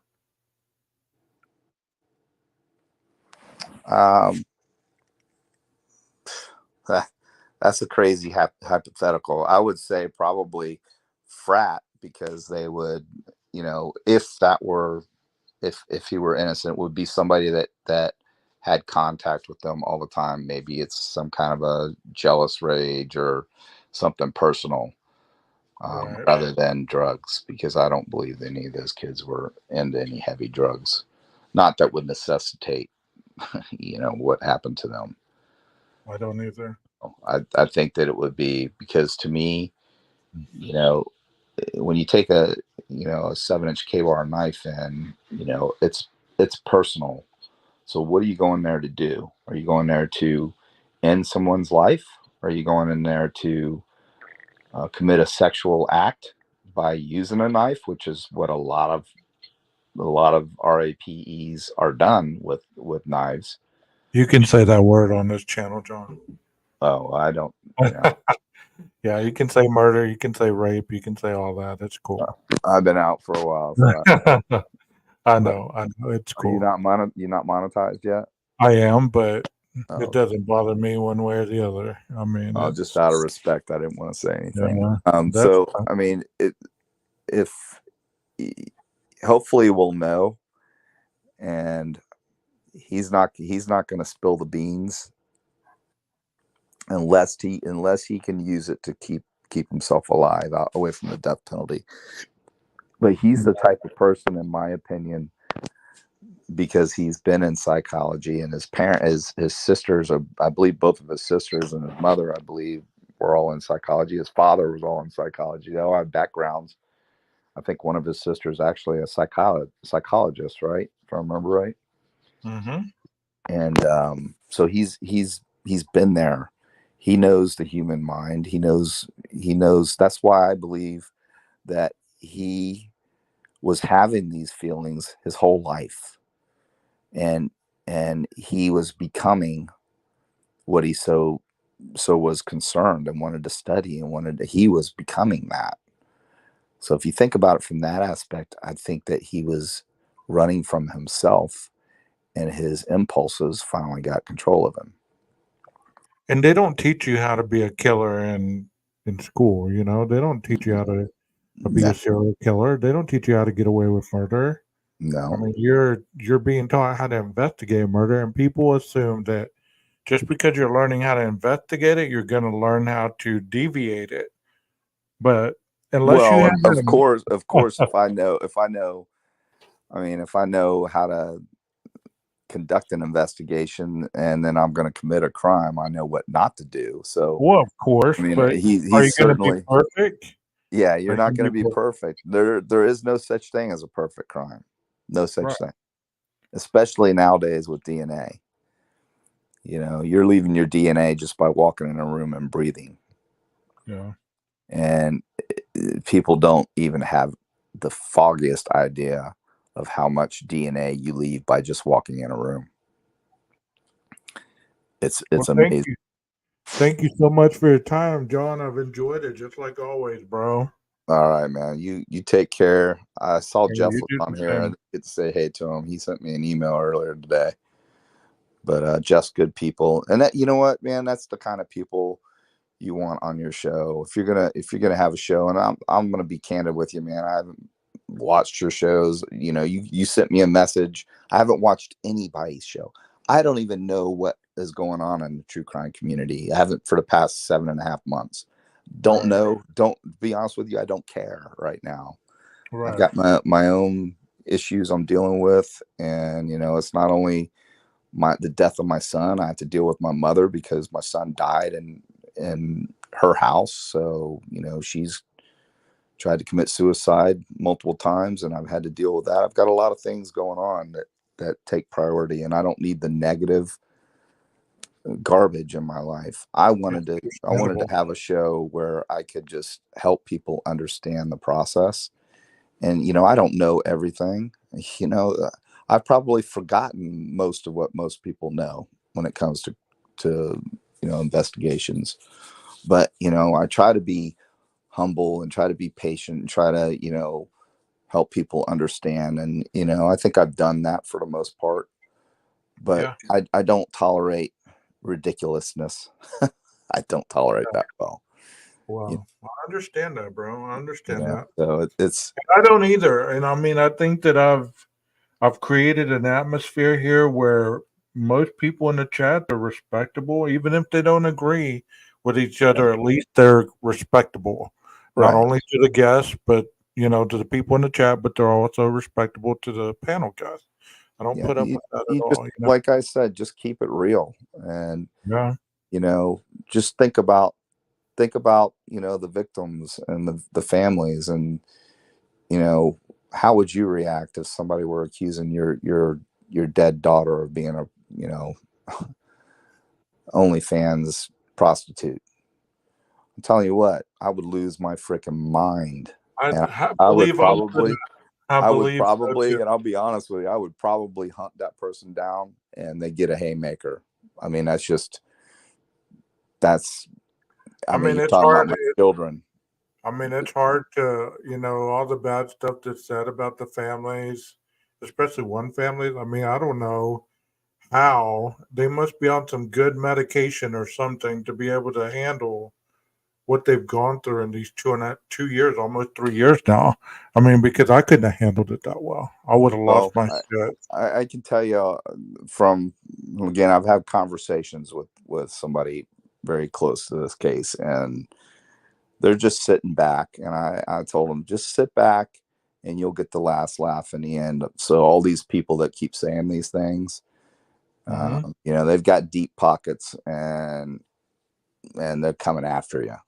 So I'm sure they'll be listening to this show, but know this: every dog has his day, Of and course. karma is something I believe in 100%. Of And course. all of you irresponsible creators out there that have said the things that you say and entertain the conversations that you entertain, you're all going to go down. So enjoy it while you can.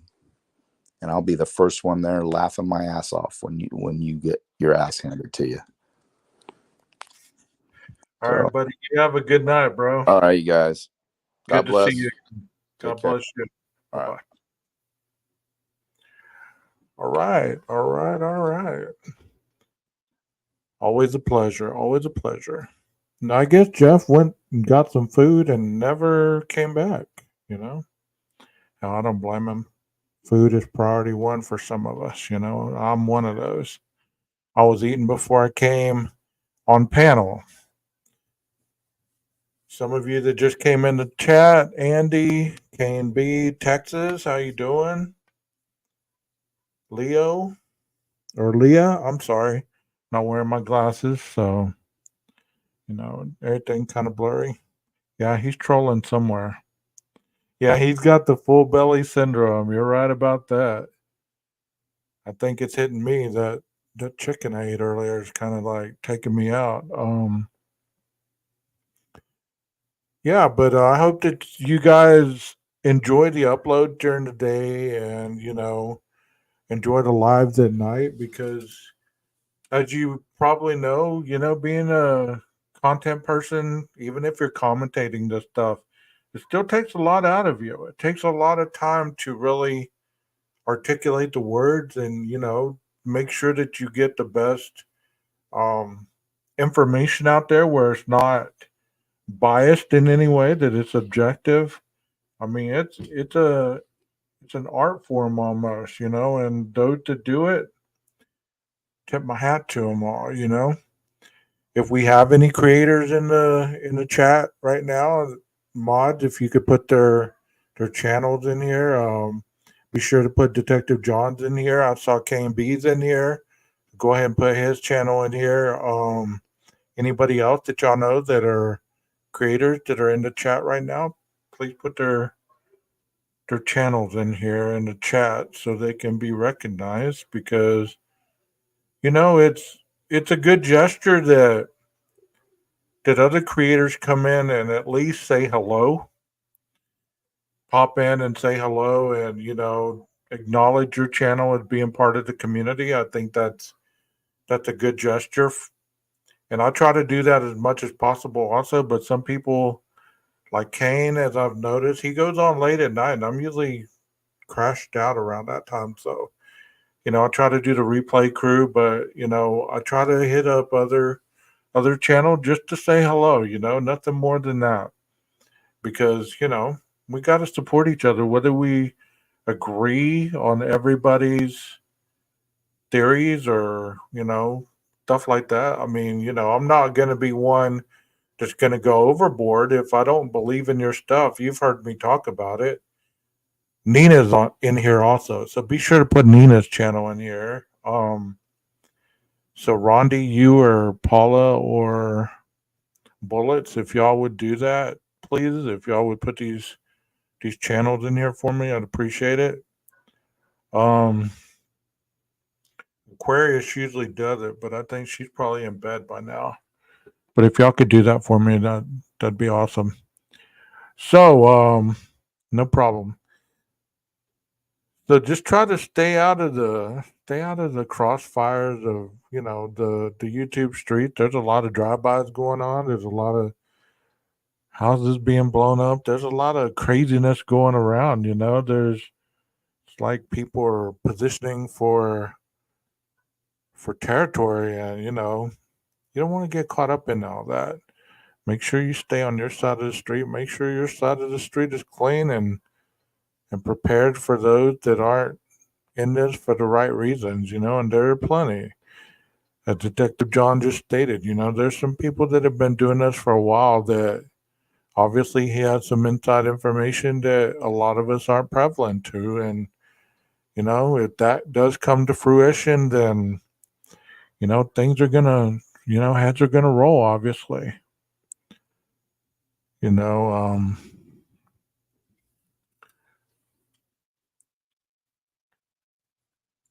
if you're a creator in here, put your own link in here. The person that does that, okay, go ahead and go take care of business. Jeff H has been asking me to share my Idaho 4 theory. I have a reading on my Idaho 4 theory on my channel if you want to check it out. Why don't you post your channel link? Those of you that are in here that have a channel, go ahead and post your channel link in my chat box. It's cool, because the mod that usually does it isn't here. So if y'all just post your channel link in the chat, that'd be cool. Thank you. And if you want to post the other people's as well, Nina, if you can.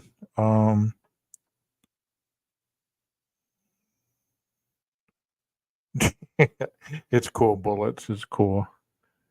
So I'm running out of stuff to say.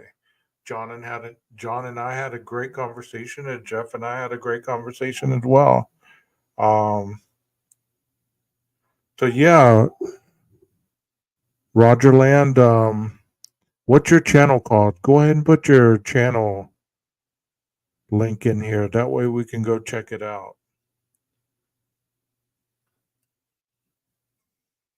We can go check it out. KMB. I don't even have YouTube open, so I can't even do this right quick. So hang in there with me. I'll get some of these links in the chat.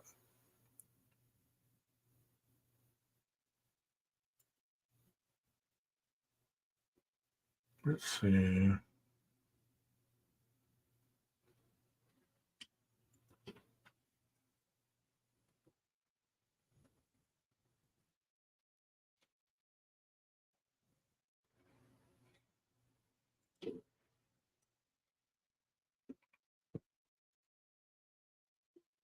I'll put some music on so that you guys don't have dead music or dead air while I do this.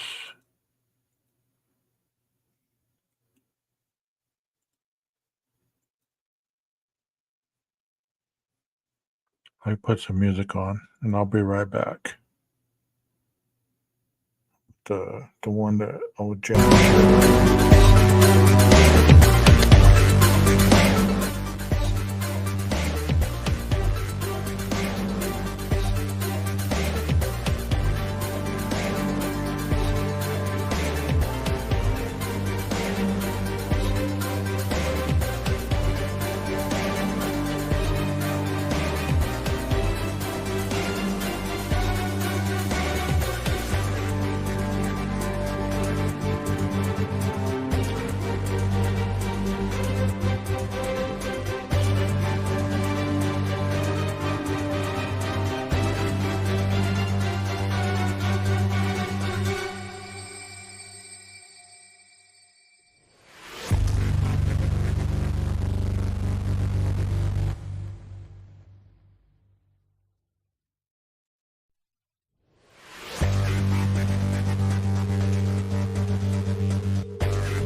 Okay, if y'all can continue to put some of the creators in here. I think I got everybody, but I might not have. So I think that's everybody. Let me look at this right quick, Roger, and I'll play your video on here.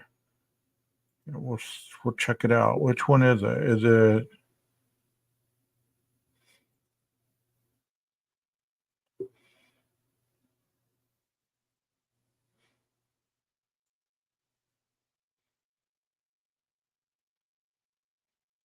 Is it this one?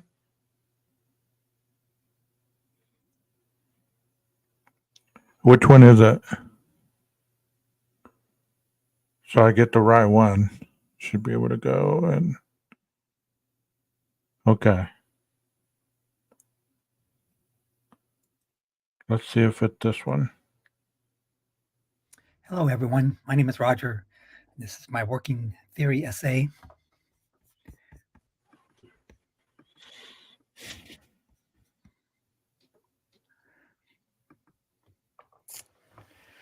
So I put in a little disclaimer here.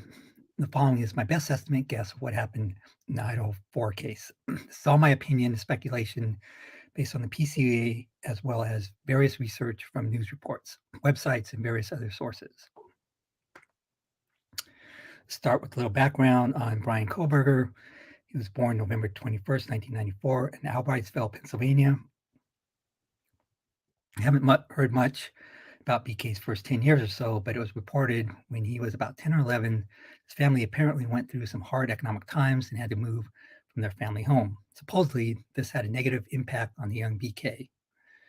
Once in middle school, it has been reported that BK was bullied a lot. He was overweight, but had a small clique of friends who were equally bullied. Apparently, this bullying continued into high school through his junior year. It's been reported that BK went through a transformation going into his senior year in high school. BK leaned out and lost his excess weight, and it has been reported that he started bullying people himself. He also apparently started training in boxing mixed martial arts, and this was also when his heroin addiction began.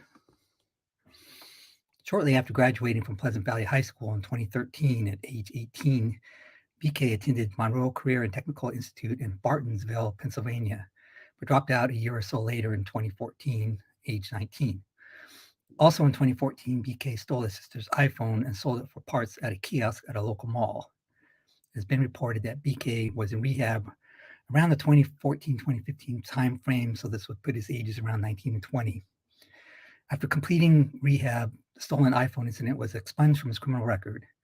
In 2016, around age 21, BK attended Northampton Community College in Bethlehem, Pennsylvania, where he earned an associate's degree in psychology in 2018 at age 23.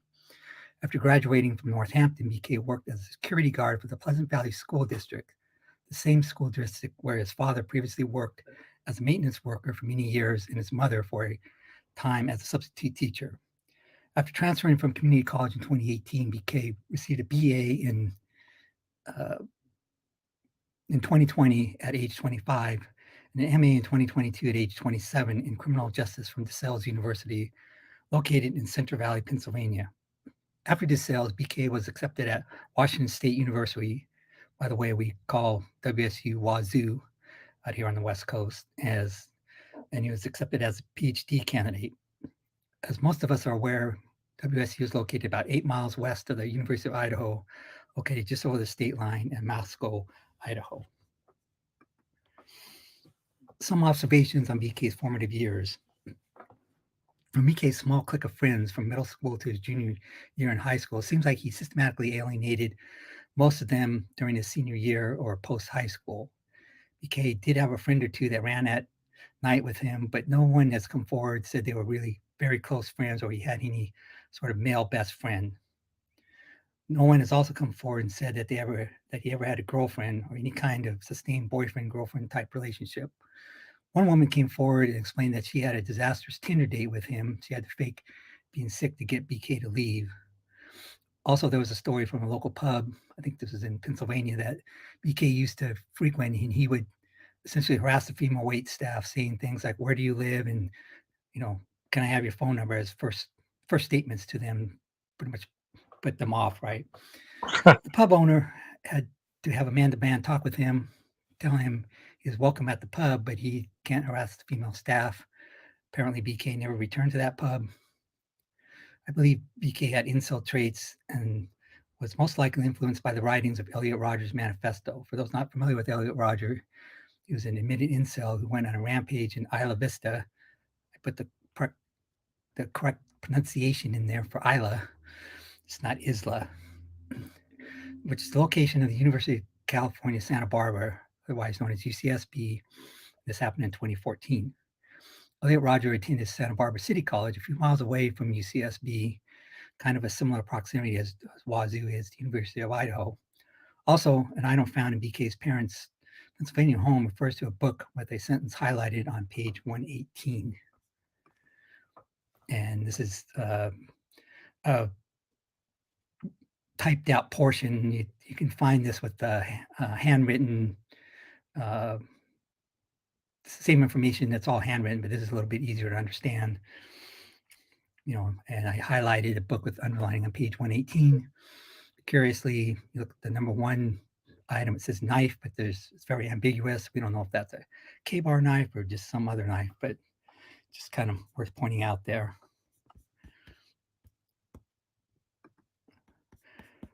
Curiously, Elliot Rodger's manifesto has some profound statements on page 118 that could be relevant and what was possibly underlined by BK. Page 118 is shown below with some possible phrases highlighted. First part, there's not too much of interest, but if you want to look through a madman's writing, you can read part of this. Go to the second part here. I highlighted one part here where it says, I had nothing left to live for but revenge. And this could be something that he underlined. I'm not sure. And if you go to the last part of page 118, you kind of look at the bottom here, and it's very similar statements. I've kind of gone down the same theory as what you're talking about right here. Is I've always wondered if maybe Brian was a virgin. Not that that matters in any case in this whole case, but I went down that whole rabbit hole one time, and I was thinking, if he was a virgin, maybe that was the preoccupation, maybe that was the motive, based on the same thing with Elliot Rodger. Good stuff here. Good stuff here. Came to the point where I had to set a date for the day of retribution. Goes into all kinds of other stuff. He thought about Halloween, but there's too many cops walking around, blah, blah, blah. And then he decided, it'll be the day of retribution would have to be on a normal party weekend. So I set for sometime during November of 2013.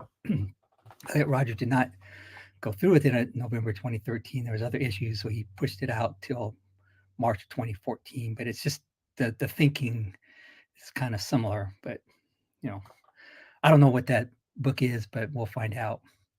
So I say here, I realize it's a long shot that the books we covered is Elliot Rodger's manifesto, but there are some phrases like, I had nothing left to live for except for revenge that would fit into BK's possible mindset that night might be what was underlined. Another curious article I came across was this picture of BK at a reading of A Handmaid's Tale while he was attending Northampton Community College in 2018. You see him sitting right in the front there. A Handmaid's Tale, in short, is a story about government institutionalized control of women, which if you read Elliot Rodger's rambling, crazy epilogue near the end of his manifesto, pages 135 to 138, somewhat similar to what Elliot Rodger was proposing. I also think that the Facebook profile Papa Rodger, if it turns out to be BK, would make the incel case stronger because BK could be tipping his hat to Elliot Rodger by using his last name. I show a little side-by-side comparison of Brian Kohlberger and Papa Rodger, just for reference there. So I put a little summary together of BK's past, while he was in Pennsylvania. When I review BK's past up until he moved to Pullman, Washington, it just paints a picture of an awkwardly social person, bullied by both males and females, but it seems that the female bullying cut deeper. BK doesn't seem to have any sustained close or best male friends, don't have any kind of intimate female friends. That is, any kind of sustained girlfriend as opposed to a non-intimate platonic female friend, which he may have had a few. In my world, BK is what we call a chick deflector and just simply can't attract nor relate to females. It just seems to me he was a loner and had no close friends after high school and completing rehab, especially from the ages 21 to 27. I mean, I get you. I get you on this theory. I really do. I'm getting kind of tired. I might use this again because it looks like a very long one. If I got your permission, maybe I can show this in the morning as an upload to finish it off so my subs can watch it. If I have your permission, that'd be great. I wanna finish doing it with a clear head. But I get the way that you're talking about that, and I'm very intrigued to see how it continues on. But I have went down that avenue. I've used all kinds of different variations, whether he was a virgin, whether he was straight, whether because you just don't hear enough about him being a real person. That part I don't understand, and I'll never understand it. It's how come anybody associated with him doesn't ever say humanizing things about him to make him a human being. I will do that, Roger. I will do that. How they haven't humanized him. Like if you were gonna paint me at this picture at this point in my life, I might not have a girlfriend, but I do talk to, females, and my family knows of females that I interact with. They've met females that I brought by, and stuff like that. So they'd be able to say, well, he does this, he does that, he knows this person, he knows that person, he goes to the gym, he does this, that, and there'd be humanizing traits. my whole point is, how come there isn't any of that associated with this man? If he was, and I'm not saying that to point that he was an incel. I'm just saying that most people have that side of them that would be easily found out. You'd be, and people say, well, they talk about that Asian woman. Well, that's one person. They talk about the person way back in high school, the Tinder date. What happened between the Tinder date and the Asian woman? What happened? I don't know if there's anything really defined, Rondi. I really don't. I mean, I don't know if anybody's ever really looked. But I'm kind of curious to see where Roger goes with this, because it looks like he's going down the same avenue that I've thought of. At least one of them.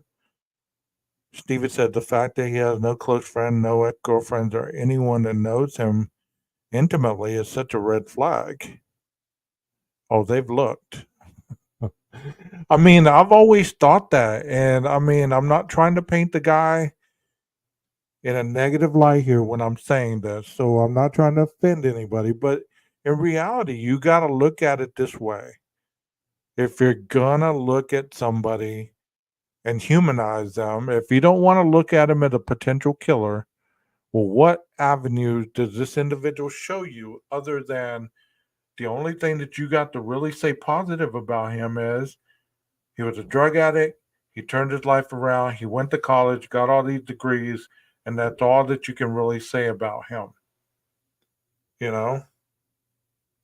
So, I mean, I've always held on to that, and I'm glad that there's somebody else that actually went down that route as well. I want to see that. Yes, exactly. They wouldn't have to look. These people would come forward, even to defend him if they cared about him. Exactly. Like if I had friends and I was accused of the worst possible thing, they would be coming out and be like, no, there's no way he could have done this. That's not the person I remember. That's not the person I went to school. That's not the person that I've learned about. You also have to look at the fact that there wasn't a lot of social media. There wasn't a lot of social media with him as well. And I know that there's some people, and once again, what I'm saying right now is just general. I'm not bashing the man, okay? So don't take it like that. I'm just calling it for how I'm seeing it. Me, I'm a very social media savvy person. I have all kinds of social media. Whether I'm active on all of them in the same day, that's to be seen. But at least on one of them, I'm posting something. You can find something about me on one of these. And the fact that he didn't have any that we know of, in my opinion, that he continuously updated, what does that say? Because people are saying he didn't follow them on social media because he didn't have a social media account. Those were fake. Okay, well, if we're going to go there,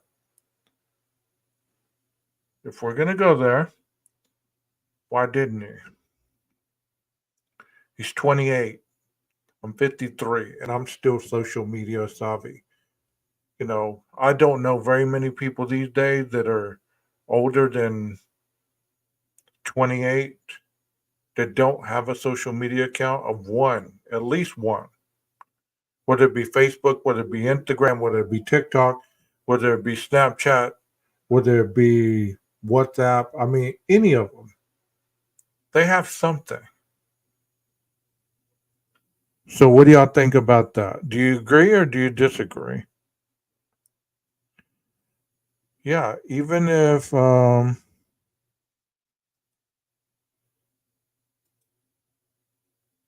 people are still commenting on my community tab that said if you could have one meal whatever that was, and somebody just put dominoes. Even if not friends, coworkers, classmates, anything, simply hard to think at almost 30 he had nobody defending him. I mean, because wouldn't you want character witnesses at your trial? Wouldn't you want somebody that knew you as an adult, not in high school, but that you hung out with? We heard that he went running with some guy.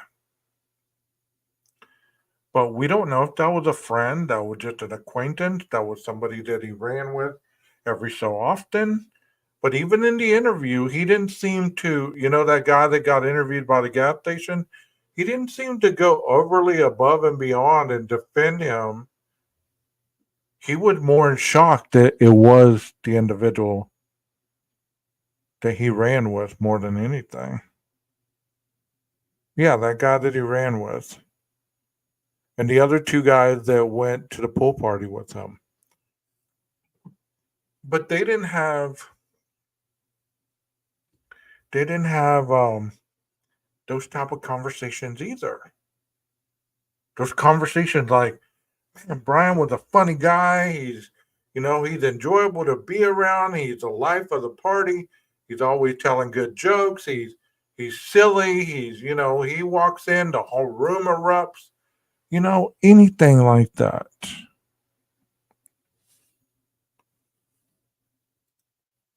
Yeah, the running partner said he was shocked he knew the guy that did it. Not like he said, oh no, he couldn't do that. Right.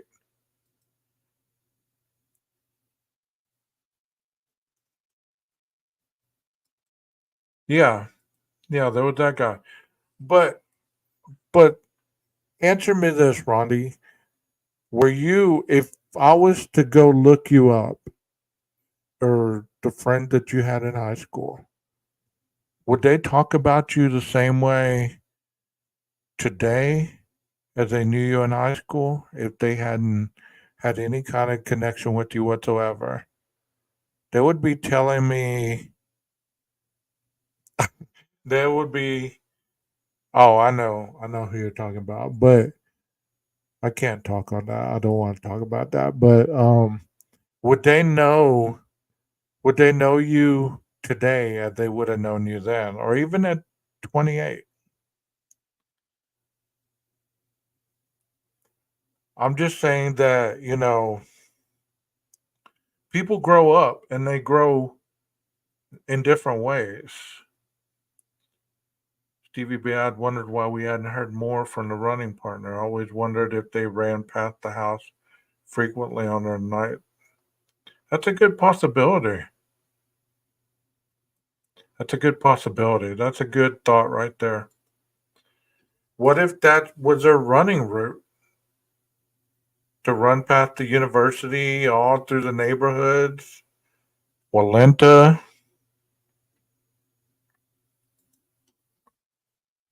He even says he wasn't close to him besides Willie as a... I don't know what the rest of the word is.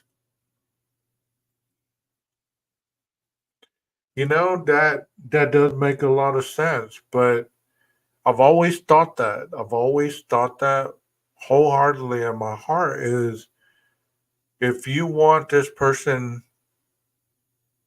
to be humanized, then we all deserve that. It's sad that he doesn't have those types of individuals to come to bat for him.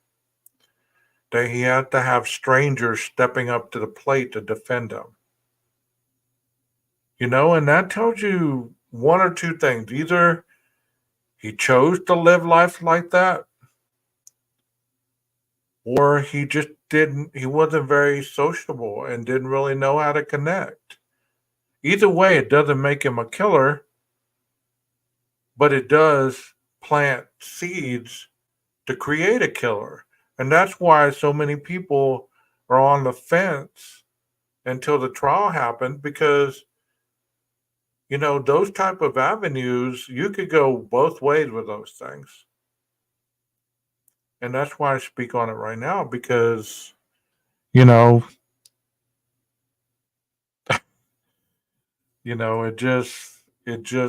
just and incredibly sad to me that, or his family. I haven't heard one positive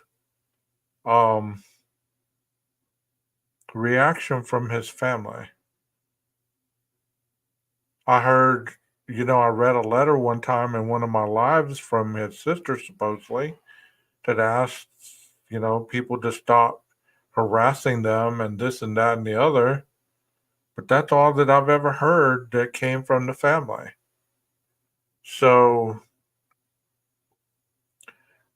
I know my brother would be defending me. My sister-in-law. I know a lot of people would be defending me if I was in his shoes.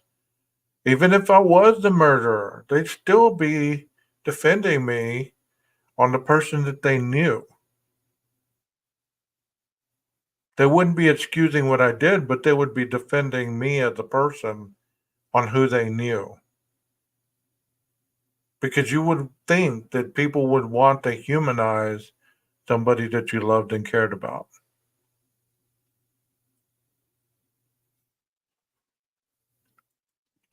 That's all right. We thought that you ate some food and you got those beef sweats and you went to sleep, bro.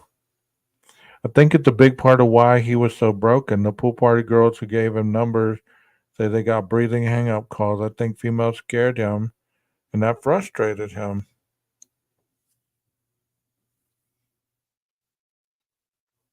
My family wouldn't stop. My family be screaming from the highest hill they could. I get what you're saying. Yeah, I mean, it makes me sad to think that, um, yeah, beef sweats. When you eat, no, I'll explain it to you one time we're on the phone. I don't want to explain it online. It's some sheep sweats.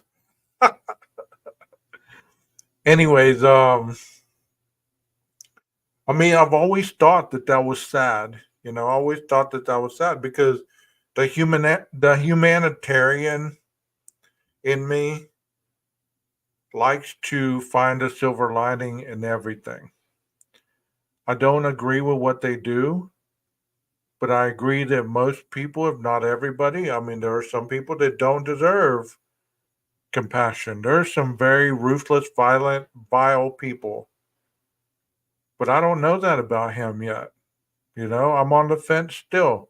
And I know you've heard me say he's guilty. But I was angry at that point. I get tired of the rhetoric, get tired of the attacks. I get tired of all that stuff. But yeah, that's a great point right there. Hey Nikki, how are you doing? Don't ever marry a guy who doesn't have a good relationship with their mother. Yeah, Jeff, I pulled up Roger's theory a little while ago. I'm going to finish it probably tomorrow or the next day. And hopefully you'll be able to see it. Or I'll email you the link so you can watch it as well. I know what you mean. Ew. you know, I mean, I would want to defend my family member, whether they were perceived guilty or not. I would still be like, you know what? That's my family. I love them. I care about them, especially if they went through hard times, especially if they went through addiction and sobered up and then, were turning their lives around. You'd have to wonder, what did we do to fail you? You had to have some shame and guilt behind your own actions because you'd be thinking, what the hell did we do? You were doing so well. And that's another thing that I've always wanted to stay on here. And I always remember it after I'm off camera. The one thing that many of you, I don't know if you know, but as far as addiction, it's a self-defeating disease. Okay. So many a person, let's say they've gone to treatment for 90 days. They get to their 87th day or their 85th day and they do something to sabotage it. so they can start all over, or they're scared to death of the future. This would have been a hell of a relapse on his part if that's what happened. But stress has a lot to do with it because you have so much overwhelming things coming in your future, you start to unravel. I've seen people complete 8 months out of 9 months and they go and relapse, they go commit another crime, and you see the calmness come over their face when they're facing when the crisis is over and they're back into the calm stage.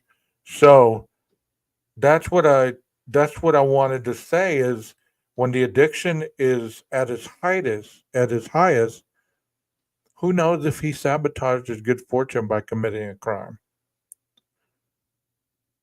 I don't know if we'll know or not, but that is how the addiction works. So I've always wanted to say that, and I've always forgotten. I really need to credit you because I pulled still from your good video work when it comes to Linda Lane.